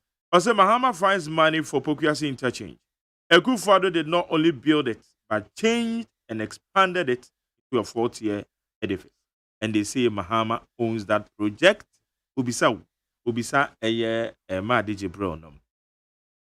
Well, it's a good morning, boss. Our problems in this country, Ghana, is we should stop politics and support the government, because if the president and other government succeed, we would all enjoy. I'm one Fita, Edifia Samai Kese. Where's also Mr. Jerry? My name is Kingsford Ofiedu. I work in the Parliament of the Republic of Ghana, and I'm a citizen of Ghana. Since last week, the military at Teshi have made a ramps our here next door restaurants. As a result of this unauthorized ramps, the traffic on the road is becoming so huge. Okay, that's him. When said the first and second ladies are being paid allowances since the year 2000 under ex-president Kufuor. Ex-president Mills increased these allowances. Ex-president Mahama also increased it. Under the term of office of Nanado, Nanado is formalizing it. You're amazing. Master Planner Junior Kintampo. Well, say good morning, Massa. But I want to ask some journalists why are they not reporting the exact news? Always confusing press releases from government and others. Nanabu Ajete Malagoon at the DNSC. Kaina Yehudi see. We say if I had known that Prophet Bedukobi had predicted in favor of England, I would have supported Italy. So for Mami Eddie Fridome. Akwasi Kisi Gumwan Cry, also the President Nanado kicked against payment of elected assembly members as proposed by President Mahama during the 2020 election. You have now caused your wife and the wife of the vice president to be placed on cabinet ministers' salaries. Where ye Akwasi Kisi me fa oniako. Piti brim or the Fabron call say, hey Bedukobi, didn't you know you were so wicked, prophet? Oh how? I'm a fan of this answer. Bedukobi. Why there? Agwa shep we enkomo anaze de. Yeah, just a Pokuasi in touch. My panel say why you interchange? Or this who may be a interchanges baby. And they be ya fine. Find your Pokuasi interchange before swap wine. Majere mechia. Me fi se akwan yie ebo man bia. Oyi kwan ya ma ekromu bai. Ma ye no bai edu kromu ntem na ama. Eduma fon so edu eduma mu ntem. I mean a fact no one penny state here. Se odisika kakra akuma bi aye interchanges bebre. O circular ye nuanom de $260 million here ya. And here one interchange. Now head here to us for Bye, Mufa, Bifa, 1 year when you subscribe to say no, and it will account $289 million. Actually, say your uncle for you on money, the same cement, this still ya near to any designers yani engage. That's a born to make a bassa nam wow man. That's about the say no, Yania, Yadia Ashes, I say, be maintain the quino. we na ye ni ye na magere ade wo mu ne say development ade friend development oh so touch one side na cover problem about the other side in the means obi sha adwuma bi ase na emde we ya pokwasi interchange wie no abano will be forced to tackle Achimota once again. Also, now no me na engineer mama ekasa. Yeah. Me have an engineering background. Na ofanko benya problem. Yeah. Achimota itself. Achimota no nyaba benya problem. Yeah. Enti no ebema government will be forced or say sama be revisit Achimota. Make we nyina kwa kosi say ye designers any government officials say ye design bia ya yenwene inchirima and I said what will likely happen in the future. Because one yen is they be no tackle her. No so sako pesca tackle when you. Yeah, tema. Overhead. Ama traffic in the party band temba be drew tetekwashi. Na ba be peso. It means that tetekwashi we have to tackle it. The message future designs, yen take into consideration. Say yes so hard more. Yen de ba be yo ha. Na ya de preocupe. Na nkoma yesika nde bia no na ase ye digital grofa ko and na ma wo hwa the other regions no ya catch in terms of development because Accra issues no wo tackle ha e de wo be kwa ide bia wo sika no gi ya wo so de solve na wo tackle ha so na e kwa etama haba no kura nya ahoden a obetumi akọ outside that e kwa head the akeka wo ngrongro no so eti ya nya no once and for all na e ma oman no impuntu eti we de ni gisam ebema mo amote your friend say media nsawam pokwase ni ofanko ni eyi no this time no mo ho henham kakra na mo ho henham no so na mama mo tax tua no so no akosoro no an de di sa adwuma yi ama obia ho to no na ye ne saa na oman no enimu abenya we second in Africa tabi enka na ye ka obi we ka se bia ye boaba ye it means that we have what it takes to do good to this country you betumi aye de se ne ya na ngofo tu kwa he no Dubai bi me who say interchange we be Dubai da baby wa ha abai say ebema nkofo ade oni akra aba eno kra tumi generate tourist sika free tourism mu oba be he interchange ye nkro ye twetwe enwo o fa charge num ni je num ni ya ha no mu so mabroje o uta ye sa nyo ya e mo ndi osika ba be spending no krom ha na ye nhwe so ye aso my motorists so yesra mo science aba we ye first of its kind munni so the police for be ka se mo fa no mo mfa ho na amfa ngwangonya ko ngwanhia ngwangodo so na ngwangoba se ya de pa na nso no moja ene ekwa kohwegu na no pe die medi nkan e de atodwa no better say Madi exactly also after commissioning Pokwasi interchange will by all means be commissioned. But nyanya abroni be ya na ya commission ache abroni be ye na project abroni be ye ni na project na commission ache enye fact say circle interchange 280 million if not even up to 200 million. I'm even shocked surprised say omampeni nanado nanka wanja sense we ma ebia Solomon beka wana ye no mu NDH.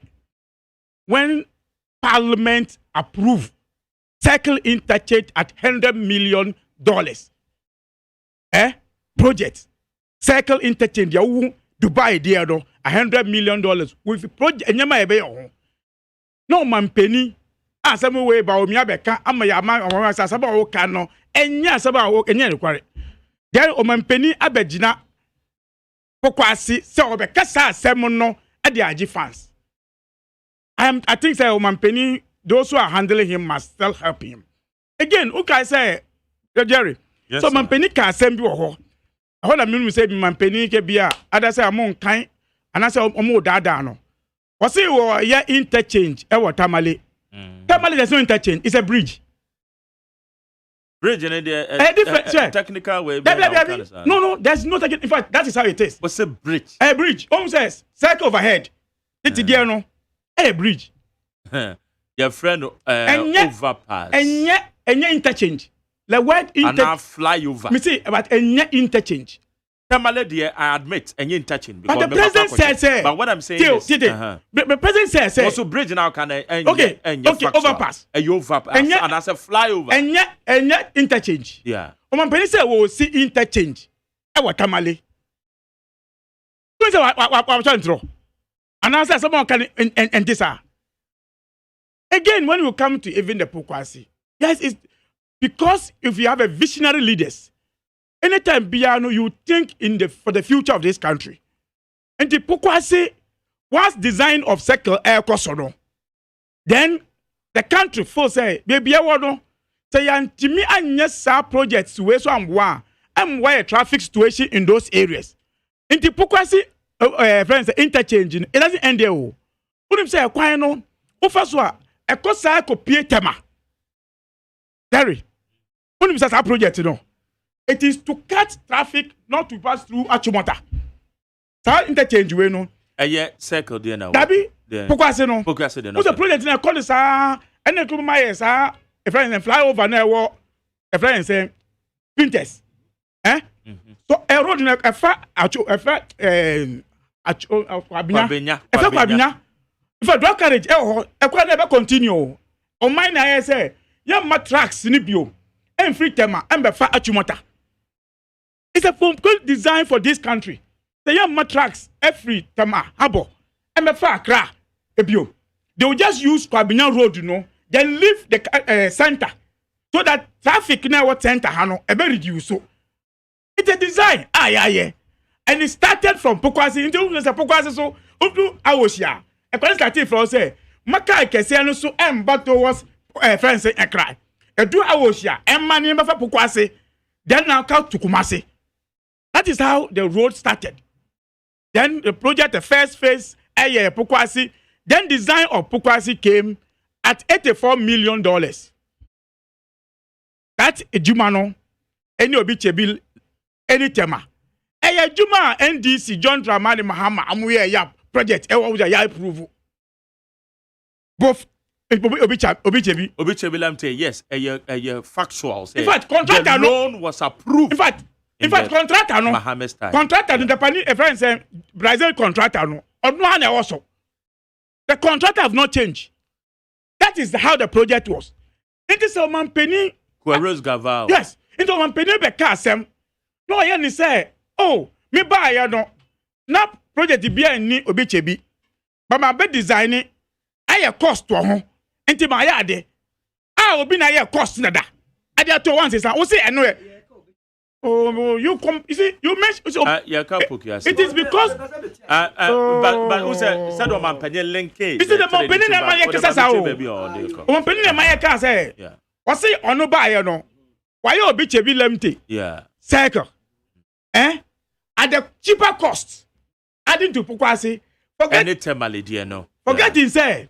Apart from Tamale, which is Sano Hydro, this project was approved already. A friend say, a friend say, which have been limited, you know. Yeah. It was approved. Yeah. So the person even already thought of the cost already. So what did you do about it? Or redesigning Pokwasi, the MBA 4th year. Obeche there. Well, and the minimum. Dabio, engineering. So no car is no. I'm saying, you see, if you take the Pokwasi, take the Pokwasi, and I want to give you a work to do. But Munko, a free Taifa. Taifa Junction. Last time I started this thing. ABC Ejaheba. Start engaging people from Ejaheba, those areas. They will tell you the inconvenience that designer young consider. So like I say, when we are designing, we should be looking at other factors. And then the beauty one the fair design, first one. No.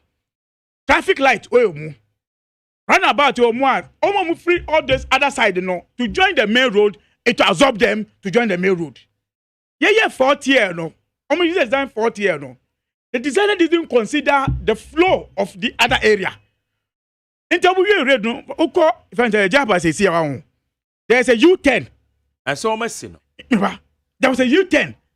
Just to allow all this area to reduce, not to go any longer, to turn to join the main road.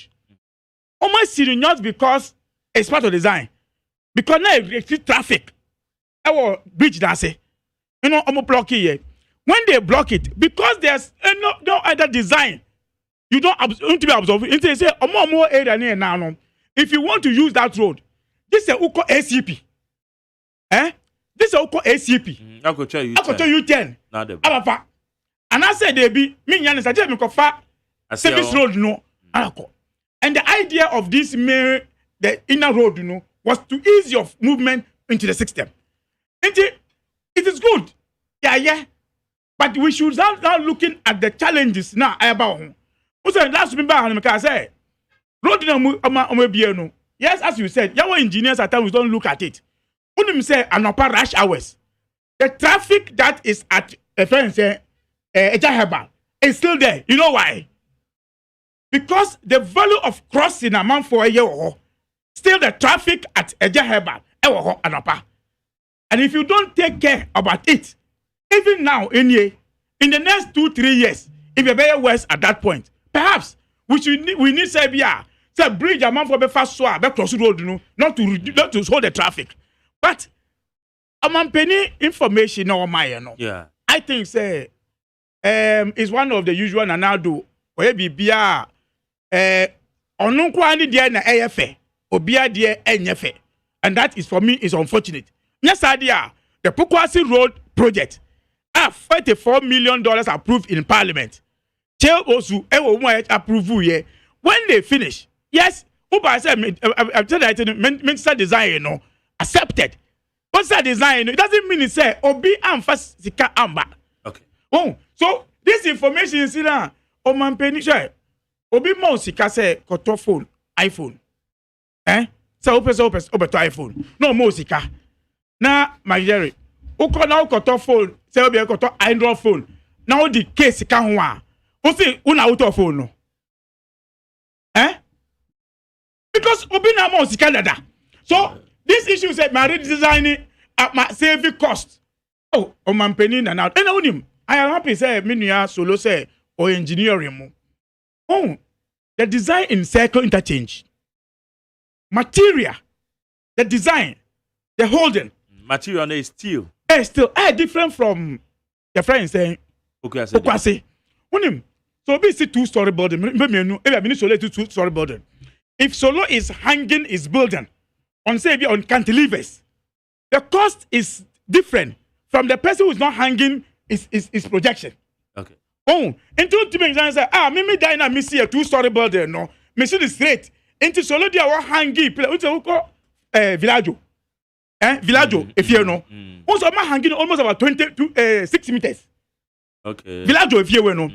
The same height, be able to side die no and do villaggio die no. But because I don't know be the same height way, Nisikani is cheaper than the villaggio. But villaggio hang it. That hanging no, it comes with cost. Bibia will design mo. So I am saying is this argument about me my call and there kasa no. I think say it's about time for the MPP now to understand say cost even comes into issue. When they wanted to visit, when they wanted to believe in this argument, they cannot. Who guys say, "Omuto mathematical set be Ghana You be some sudden to set no boarding sir. Almost say a procurement process. And I buying better idea. Won't be 20 omuto ma set in a balcony. So cotton chroma would you articulate a little balcony? Okay. Oh, so. It depends on what you are putting up. And when you are putting up a steel at circle, which are you engineering? The sea breeze towards it is higher compared to the same steel. The one is even a steel is a Pokwasi, and you're the same. So it's better. I am saying it will reduce the traffic as we want. In fact, it has beautify the country. We are moving on. It shows the firm vision. We are even now going into the flyovers. Yeah. But I remember 2016. Yeah, flyover circle. Every people can say, in the flyover, I bed you. Okay. Okay. Almost say, and your mama here project, what you see, why Dubai? And a Dubai, they bed. All right. Oh, so Mammy land. Solo, hold on. Land, Mammy, Jibril. I feel like you are to play no now. Land.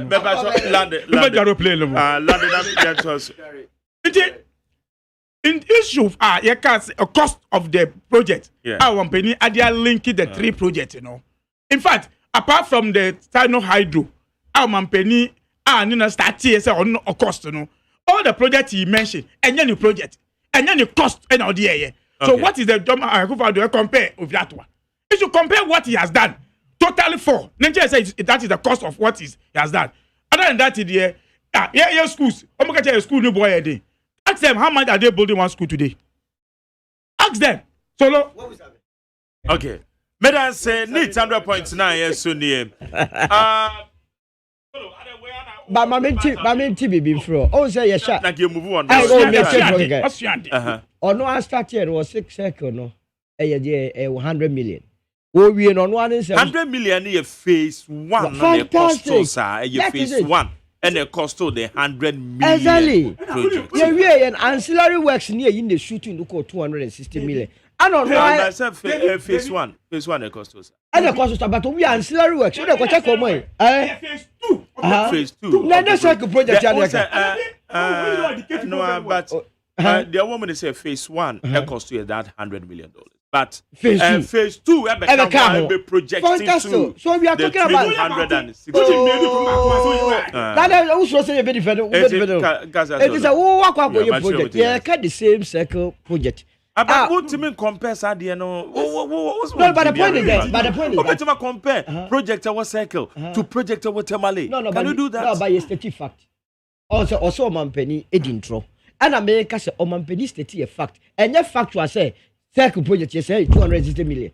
You can't say because you're phase one, phase two, the ground. But that is the cost. So that cost is 260. Me and say I carbomi, and you're 289. And you're factual. But that is factual. But engineering, technically, you can't compare. You cannot. A projector, you cannot because. The specs in a woman, your friends, specifications in a woman are different. No, but the point is that components of interchange was steel, iron rods, cement. No, steel. There are common costs. Steel, that's to be solo engineer. Cement and steel. What the engineer? Comparable. So I say, consider before so become crown. Ultimate job said 3-bedroom. On the average, cost said that should give you an informed idea. Say, idea consider your actual costing. 18 dear Omanpenny car, you know. On car be a bonnet was say, honor dear me and son and Naya, you know, a year 289. Cost of circle, be it phase one, phase two, Kabamwa, a year 260. Banisana, you are creating impression, say, Obia inflated BBOB, a discount. Obiancasa, yes, that is the impression. The rest of the interpretation, also free perhaps will be at the CK. What's it? He's the best protector of the best. Engineer, no, so what you say, you buy a Napuquasi, on your Hawaiian go beg, you call negotiation. I don't know my 40, such as Tana, I expect on Mamba pay this Jawa. I said, Busha Penny. Or so would pin it in the panel. So bet me negotiate ama yes cannot so fast. Because I've been no bottom sika, and you be no tax. It is our core, that's all the Bob Bobia no so musa. Near Koya nearby. I don't know my petty one answer. Found the Mitri. Young Quenima, bribery allegations because that's some way idea when judiciary. Now, it is bribery allegations about Betuja. If a year one lawyer. A free fa any a year or dom or J dom on the dinner grand or J dom and a year the Chief Justice is summer about Betuja. How do we deal with it? They say woman invited the lawyer and they call the General Legal Counsel. But do who come and none of it. Lawyer Francis Xavier so say Chief Justice and for the German in 2 hands. And now lawyer Gary Namago said there be a business. We can't say business. Mark Mitier Susu. Lawyer Susu. Na me di no hoya as a lawyer because you see one baby how did a law mo. Is all person what the judiciary ni ya what the bafo mo a. Wa waduma na wo say no. Ubusa no question bi na it was so instructive. Na odoje question no. Ubusa and say waduma mo ye before say obeto assembly so there must be a prima facie a year why establishing. Prima facie yeah. What do you mean go here and also avoid enti na adwini mu no the officer catch Ghana nyina say be Mark e Chief Justice somebody allegation be bo wa hwe ho the realm of absurdity officer yako ye kato wo so a whether asem wo nyina so onyi nyina so bia no no ade no watwe ho enye sa ne chichiro man in any case abrantie a friend lawyer ta wo reading ho nsam a ono ode asem ko to chief justice yi ka so befem and no wonder na Gary catch so obi obeko general legal council bia be buy e bia be suspended bia no oba person de bi for omo no munya problem wo kwa ji sika se kwa ye ways and means one na ne kwa ways and means no be football mo na me say ways and means wo na embrasem so ways and means abem enti sasem we criminal in nature say was ayi wo bia koma bribe the bribe both the giver and the taker no they all call bubble ohene na so cars and asem we kura nyese bia wo lawyer na wo bi na wo ni hu say ohene no discard kwa koma chief justice wo say yes enu tu wogina yes no so e de akwa pie judicial council animu a abrasem na wo kwa kaka wasem emfa ho hwe wo ne de wakọ general legal council animu say kokko yiwa no so wakọ je 100,000 so de kwa yes waste miss ana wo de wo in your response no wo ko ya na wo gya wo ase ya ma exam say 3 wo ko ya na akọ bed say na chief justice kura yes wo ji say enyefe na mesre say o man ye chichire say wo do obi wo problem personally a me mfa nkonko say na eyi ye ntumi nyina o man we so anase entra o man no obi aba na obeka de ope the CID must take this matter up. Okay. They must invite a lawyer no. No go chire baby kura. The client no edi sika ma your friend say chief justice sika denomination be na wom na boxes be na wom ahemfa no mugina omde ma no na ye nyina ye hu na saa de ese de bia obi ho ade de akwa fore no esa say chief justice odi kamafo wotiri be bi ni tiro na ye de akwa fore no na ya fan tra say a wakasa asem we ato no so yi obi tini be bia woni masem mu obe sacha afre chief justice say obi oje bribe ade no say esa na mesre lawyer sosu say o MP before so ba be MP no na wo yo bi also fight for human right and there mo ngongo di NDC propaganda chi what the side here start here political career ne be wi because but as an nsem no what to mutuo prekope no but raise concerns obetwa mene lawyer Gary ni makoe kasa no me fa eye womo emra establish the general legal council. Yes. Emra ne kase chief justice eye the schedule 2 of that emra. Yes.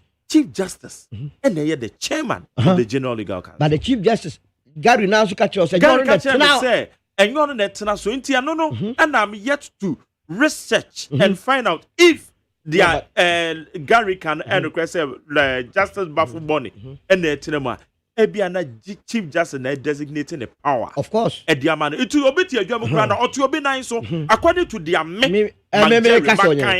the point is say chief justice is the chairman of the general legal council no Brazil legitimate say okay obi the petition about the dying general legal council is that the chief justice na entranche na asemno one waba the NTN is so sansem so and one now can has there been any prima facie case established against the chief justice? That's another. So anyone more, what we are doing is we are only opening a Pandora's box. Say any year you take home here. Would you cast them to be found some to be okay?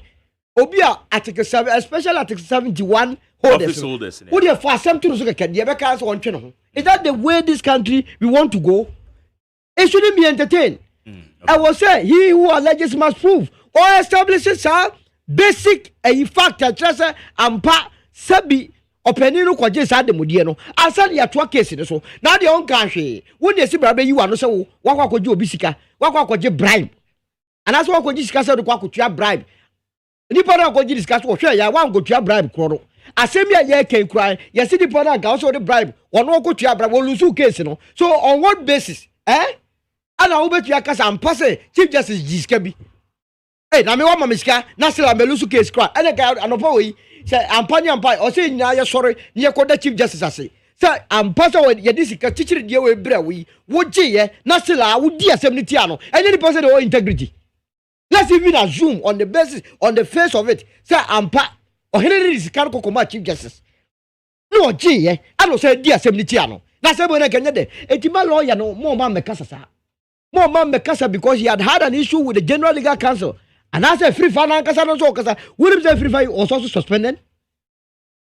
lawyer free fa ya can the cases are why you krom ho an mo a e ka wo ba funu obi a wo di case a na e kira me ba asem kro ye nyina wo mu no wodi baba be gya wo chedi ama me no e kira me am sa ko engage no the same matter no sa be gina meji no odi tia wo.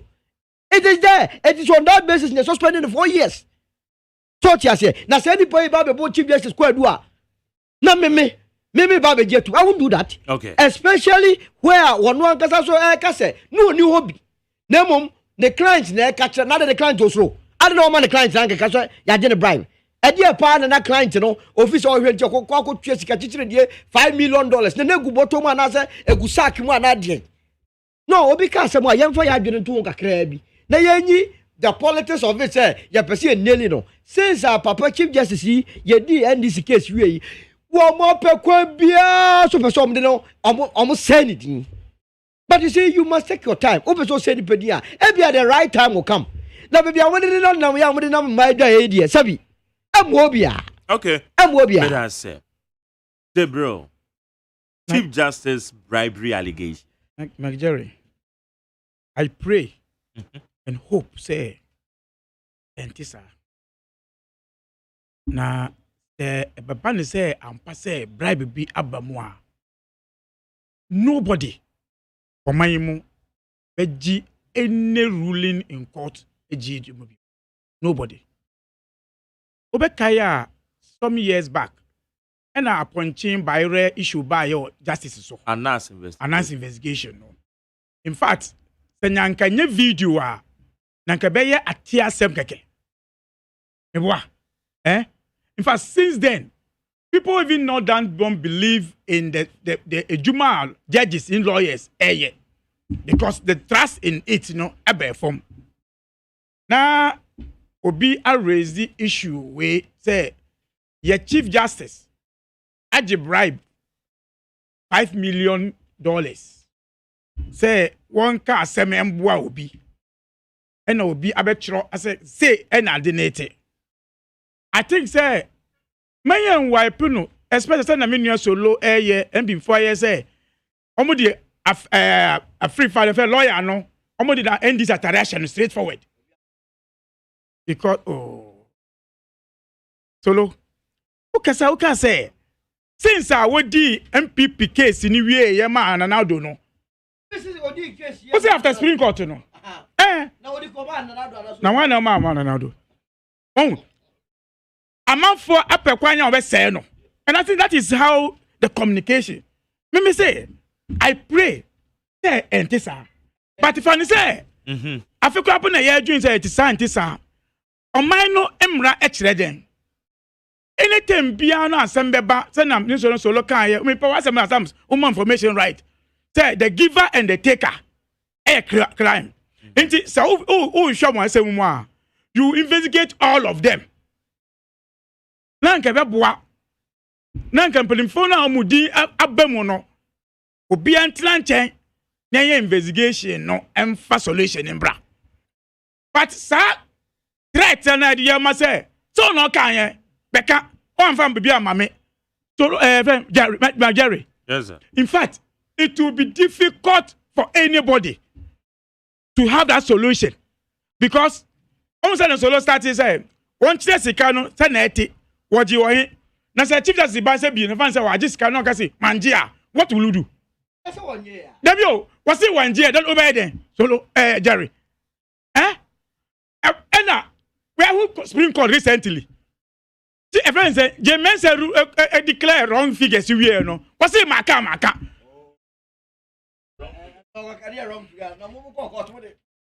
oh ukasa me tell me oh kasa man kasa o de kasa me say 5 figures and say you Ghana Jane ekaye and eka was chief justice say waka into mon famo de embra e say na dia na o de ba numu no yen hwe when issue na abano when I was hearing initially I thought say be those media issues social media pranks but it now got into even now on in the upper say on what petition general legal counsel say man kasa oh man you are home obi man that must be to me nya 7 crap no kape bi man crap say bi o ti me di wo Oh, Solo, I'm just doing my own analysis.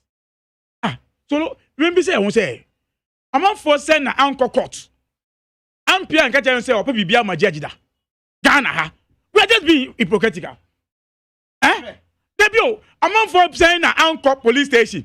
I'm a police, say police GB belly minipa. I'm for saying anye. I'm for saying na kase say yanko hu judge, yanko chiano. I'm for saying na omu ni judge or my sorry that I'm catch a pastor say, manya semu, boa mi yen say semuno. I'm for be nanye. But the issue is say Timinya Kukuduro Emma Judge Sika, which means there's a waste and miss in the legal facility. Me wa say Timiji Sika Kwelio se means which means me ye. So yetimi ya ye ni bi na ye court na ye ni ska no. E bia nti na ya asem no ye ntie ni ya na. And I think it is a communication and a conversation. Ye na yembue ye nka wansem. It becoming too much on judges and the lawyers. Say tembia ya je bribe. Yaji sika, yaji aponche, yaji puna, yaji nkokoko, eya doson. And they are, in fact, their ruling can kill somebody. Unim sa. Because judge to be ruling obi, no be a collapse. Ewa court. Ebia. Collapse wa collapse kapo nanka wan collapse so. Ebia bibi na femu na koyesa. So our judges, is it true say they have reduced themselves to be taking money? And that's the na apako. If you finance, they say, oh, they were coerced. That was the argument. Okay, yeah. Oh, because they were announced a visa question, no, they will by all means do. But do they go to that extent? Jessica. Lawyers, Jessica, Emma Judge said, Boame. Is it true, say, judges, lawyers, be or Kapona, Judge, be what case you want the funny case in call? Is it true? All these stories we are hearing. In fact, once we are getting to this point, I think that we should go beyond the Chief Justice and then start looking at the integrity of that system. And yes, sir, Mark, you better now. I no say ya. You don't want to be obi. Minti minka. Okay, be say business. Inti okay man kasa. Asemu no we lose. But now in some no I no it's still there. And that is where for me I'm waiting. I am praying. Say now we can last time a friend say can Japan. Come na echi. A friend saying, Nkranza MP no cocaine. No, say, I'm praying, say, an MPP ni. And I be a MPP. Missy, I'm praying, say, Tikano, be a one J. But it should now start asking, say, I'm going to make Sika. That is where we start off to look at. Next idea, we will still continue doing those things. And I believe, say, Minya Solo, because he's worried. But it's good, say, Wabaya spoke. Unim. But this is Unim. Yeah. My main advice, and you understand all of us. I tell you, when you are government, people say, to look it good, you give yourself problem. Okay. Who say, when they say MPP are bearing special governance for Chief Justice? Someone okay. One to me, I can't tell. I'm saying, that's what I'm saying. General issue. Me see. Now, it's about the Chief Justice. It's about the Chief Justice. Why do you make it general? Who can say? Who see it? Papa no almost say no. Yes. Because I did ruler Mananado. Man can't trust her. Who's Supreme Court? After the Supreme Court case in the way. What the man why? When we need the name of the game is evidence. What got on here? Say you. And I'm saying, I'm saying is the one for you go. Okay, madam. Jarunim. I also feel disappointed. Solo can say lawyer no ni suban binti where asem we correct. Okay, better say. All right, how you need 100.9. Ma me fa tie for answer ma be pick mo concluding remarks na yenko. Now, Mystic Wonder said that inept, corrupt, and insensitive Nanado has failed Ghanaians woefully in this ungodly period of COVID-19, an unbearable hardship. He is thinking giving their spouses monthly salaries. Where a mistake. No one the Agbiod also Mr. Kojo Jerry. If I may humbly ask you, do you think Ghana has a good future for the looking at things that is going on from the first gentleman to the last man? Because we are all competent in corruption. We are nowhere the Agbiod than AKO. Ebenezer Kwabenya said Ghana judiciary under CJ and in Yabwa is putting the institution into shame, and I think everyone should be worrying. But I say, Ishaba Nelka said our teachers should not allow themselves to be used by the lazy party NDC. Teachers should remember they sat home for good 8 months without going to class. Yet, the president of Ghana, Nana Akufo-Addo, paid all of them during the lockdown. Ishaba Nelka. Samuel Boakye was indeed President Akufo-Addo has shown commitment to protect the public purse. His 3 interchanges has been commissioned under his administration. And check your facts well. Mustafa Lowa Menya Krobo. As everything is settled, not working under Nanado's government, but the culture of silence has been institutionalized. The first and second ladies are going to be paid upon all the allowances they are taking. Mustafa and they be saying. Popular people said too much tragedy taking Ghanaians away under President Akufo-Addo. Plenty murder cases, suicide cases, etc. Also, Mami Fua Techi Ado. What about Mr. Goss was Ghanaians should have faith and support President Nana because he's in the process of transforming the country. Into also on the I don't know. I'm a quite so I'm in PK a year few calls and 03022 43540 0302243 Bepacho Mache. Bepacho Tio, Bema Bodini uncle.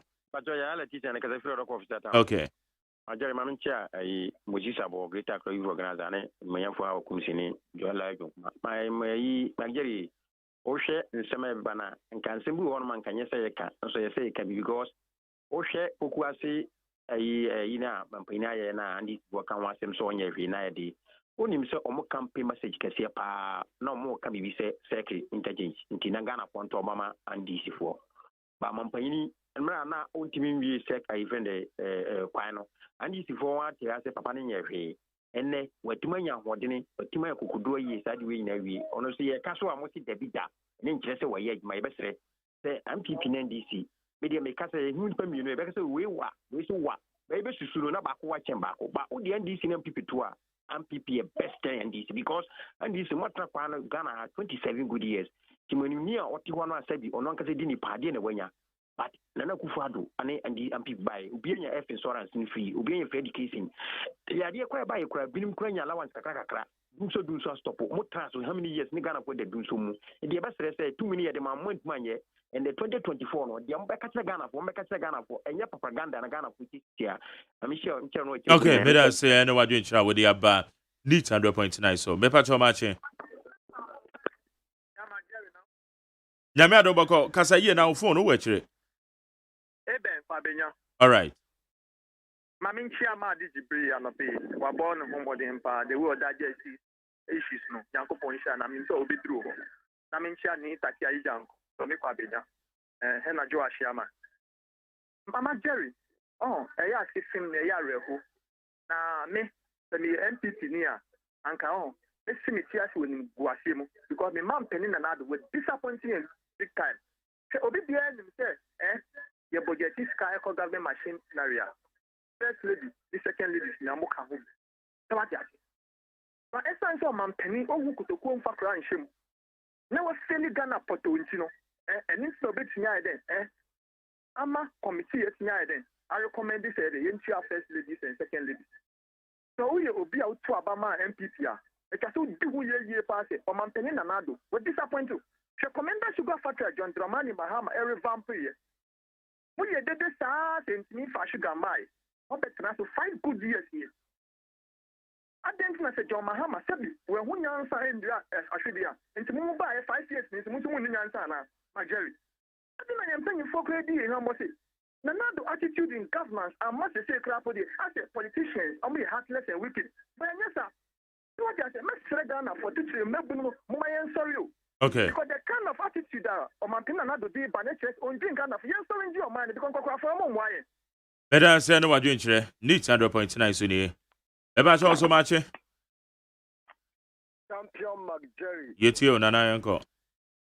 Anope nyame asungi enkan. Ne yemo Omampina baso. Se ne ofa pokwasi aye kama pa. Ye de Omampina se. na yɛnna ewura ɛyɛ Canada mo so ase na magdali o wife birthday birthday ya na mabidi bibi ama wife ntimi ni ya me na me ni aba no mate ani eyuku adanti eduru ho a uni problem kwa magdali se MPP ni a mani enwu se me MPP ni MPP ni a magdali me mfa sekan anase school driver anwo obi ya fun onwu anhwe ne nkwa no nkwa afi ase ma na me medidi mfenfo atemu anu ye ni wo kene ani wo is we hwie moja gu fam na wani wu ho na onya kwan ba re bidi be na ye ni wo so oye to memu a na ni se bu amomo troka amomo amusi o man no moyi na na ka dompe nti mutumi mfa emabura adwuma mu amamura mutima mo se nese chetela was mutwa na aben biaba na nese chetela was otua wasan ya fa emabura adwuma mo ye adwuma wasan aka amura serra 7 aba no mo eye adwuma na sa amura serra 7 no se mumu afa bakuri afa fa work 5 ka o tamsia magdali eye sen ene nanado nsanso nti ene nanado no 70 factories eye adwuma awo mani man na mebu enya bi ya after abasbo because one is one factory no oba me kuma so ya na yeso constituency ya yo menu wa mebu eye adwuma wo akofiju factories so ho ade na ya unu sa o ya ho wa ye da na do ho wa ya ho because na do amma anka mebu ntwa ko school free se na do nti accredit na ananti akwa adess school 107 kilometers mo we twa na okọ university o UK na do amma anka mebu efa na bai Yanti say wasi Japan biso obi nko jini wasi school fees mlawo aw me konya kwantra wasi ene na ese yaka na so ba tsama mo bedje ba mo truka na so wodo ma ese twa do sari ma mo nko ne yaka mo so me yanka ene na do na mu ne na ya nu ana all right madam say ene wadwe nchire am be ba chon so dia banana mo akon mache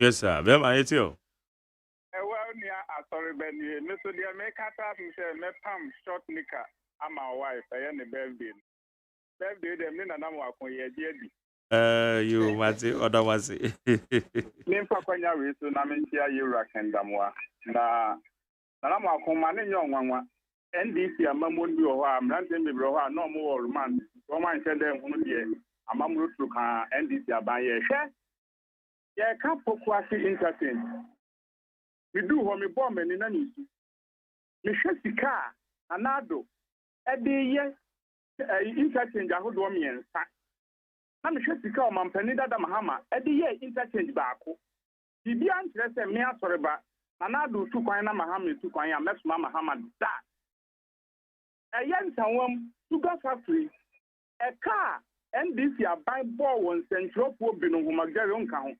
centropo binu ma NDC aban ball mu ho ka emo mu ko mokora koto sugar homachi 330 amudi ziri wo kogu machine mu ebia no say sugar factory na yadwuma ade atie na egu ye san centropo no mda so Ghana animguase akaba yeso mama izeze na nada danko akufu ado amamu under John Dramani Mahama enkwala ni efidu omwo north ho na Mahama firi yetwa mu because former president Mahama no de sika edi ahim ekoba ewo Dubai o kan cement obia menya magician mama juma enne aban bia body aton ho so de net papa the one factor but me no ka say kan ye gina so okay but menya light from under NDC 4 years na me the sumu a no 15 million commitment ya mu fi jail ba ya mu misa de na wo asasi so ne enkyere mo na munya ene hwefo na go jail me da se ma me fa unsi ana me dc aye ni 100.9 pa cho me brenda so ye de entertainment ye ba beto also Solomon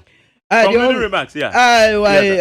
Storyboard graphic mo medi ho ya pa Accra Academy 15-year-old boy say wajia tum say on she dormitories mienu miensa because no na nani nyi so be kwa Accra Academy ana ne papa ne ma me force so ana na say wiase do sa wani nyi so be go school na nti obi ani nyi ho e be sere nkora mo ba mo susu nya mo akukuduo ne nkofom no akwachi school eno emwaye dia to so bio na otwa wieye na Minister of Works and Housing asenso bwache ne ma me ye ne ba so kuma se na ye beda oral antramachi ase e obe adwumadie na se ma no be ewie peye na adwuma na efe na Ghana fo nyina so boje ne so ho na ni ala no vote and then some not those yet and then finally say the first video say the incoming na no ama why come oh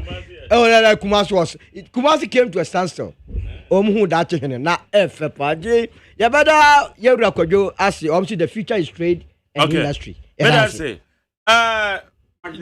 Madi so catch say MPP Omole Ghana Alan Baomia who say anytime bia Alan Kumasi pe akoya di bia na do so to kwa Savannah na say northeast okay so Debio omoye Baomia ni Alan who say Alan okobie ejusu project okobie Debio okobie ejusu project na ena ona omampeni e so Baomia mu say hey tempeni manu nko nti enko campaign e wo northeast okay wesu wakoye na nando nim se wakoye nti wasori se okọ Savannah e kwa campaign ama Baomia bio asema mi se ade amuye no na nando one class one appoint DC si maye one jai campaign ma Baomia Alan dey say Alan Kumasi dey waje afa but say they want say no dey on jai so to come Baomia and northeast and friends Savannah okwa dey DC is one appoint omo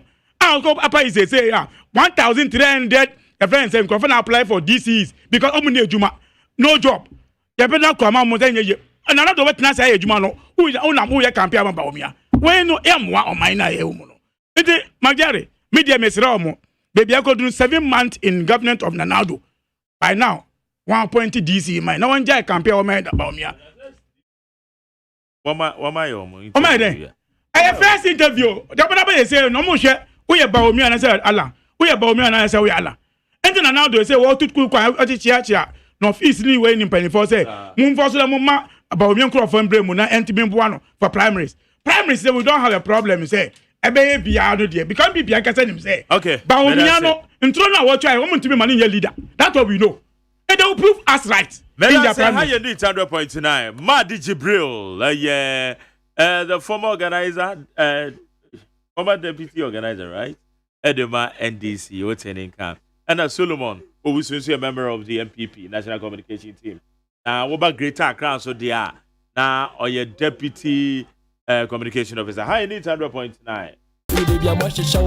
Right, thank you very much for joining me right here on the 100.9. The program is Ghana MONTIE, and my name is AGYEMAN. On behalf of the production team, I have on board Kojo Damiato, producer one, Margaret Abena Frima Bankro in charge of the social media handles in India. Dr. Father Dixon, executive producer, fully supported by me, General Manager Kennedy Asantios. Pasia Boaje, the darling boy, me supervisor, and I'm Ghana MONTIE Suniye. What would you maybe that say? What would text you? Maybe that's you. And don't want to put it to me and friend man text it. Then Sumuti, yeah, me can say, Jacob, Ola Michael, the entertainment GH in the Bible also.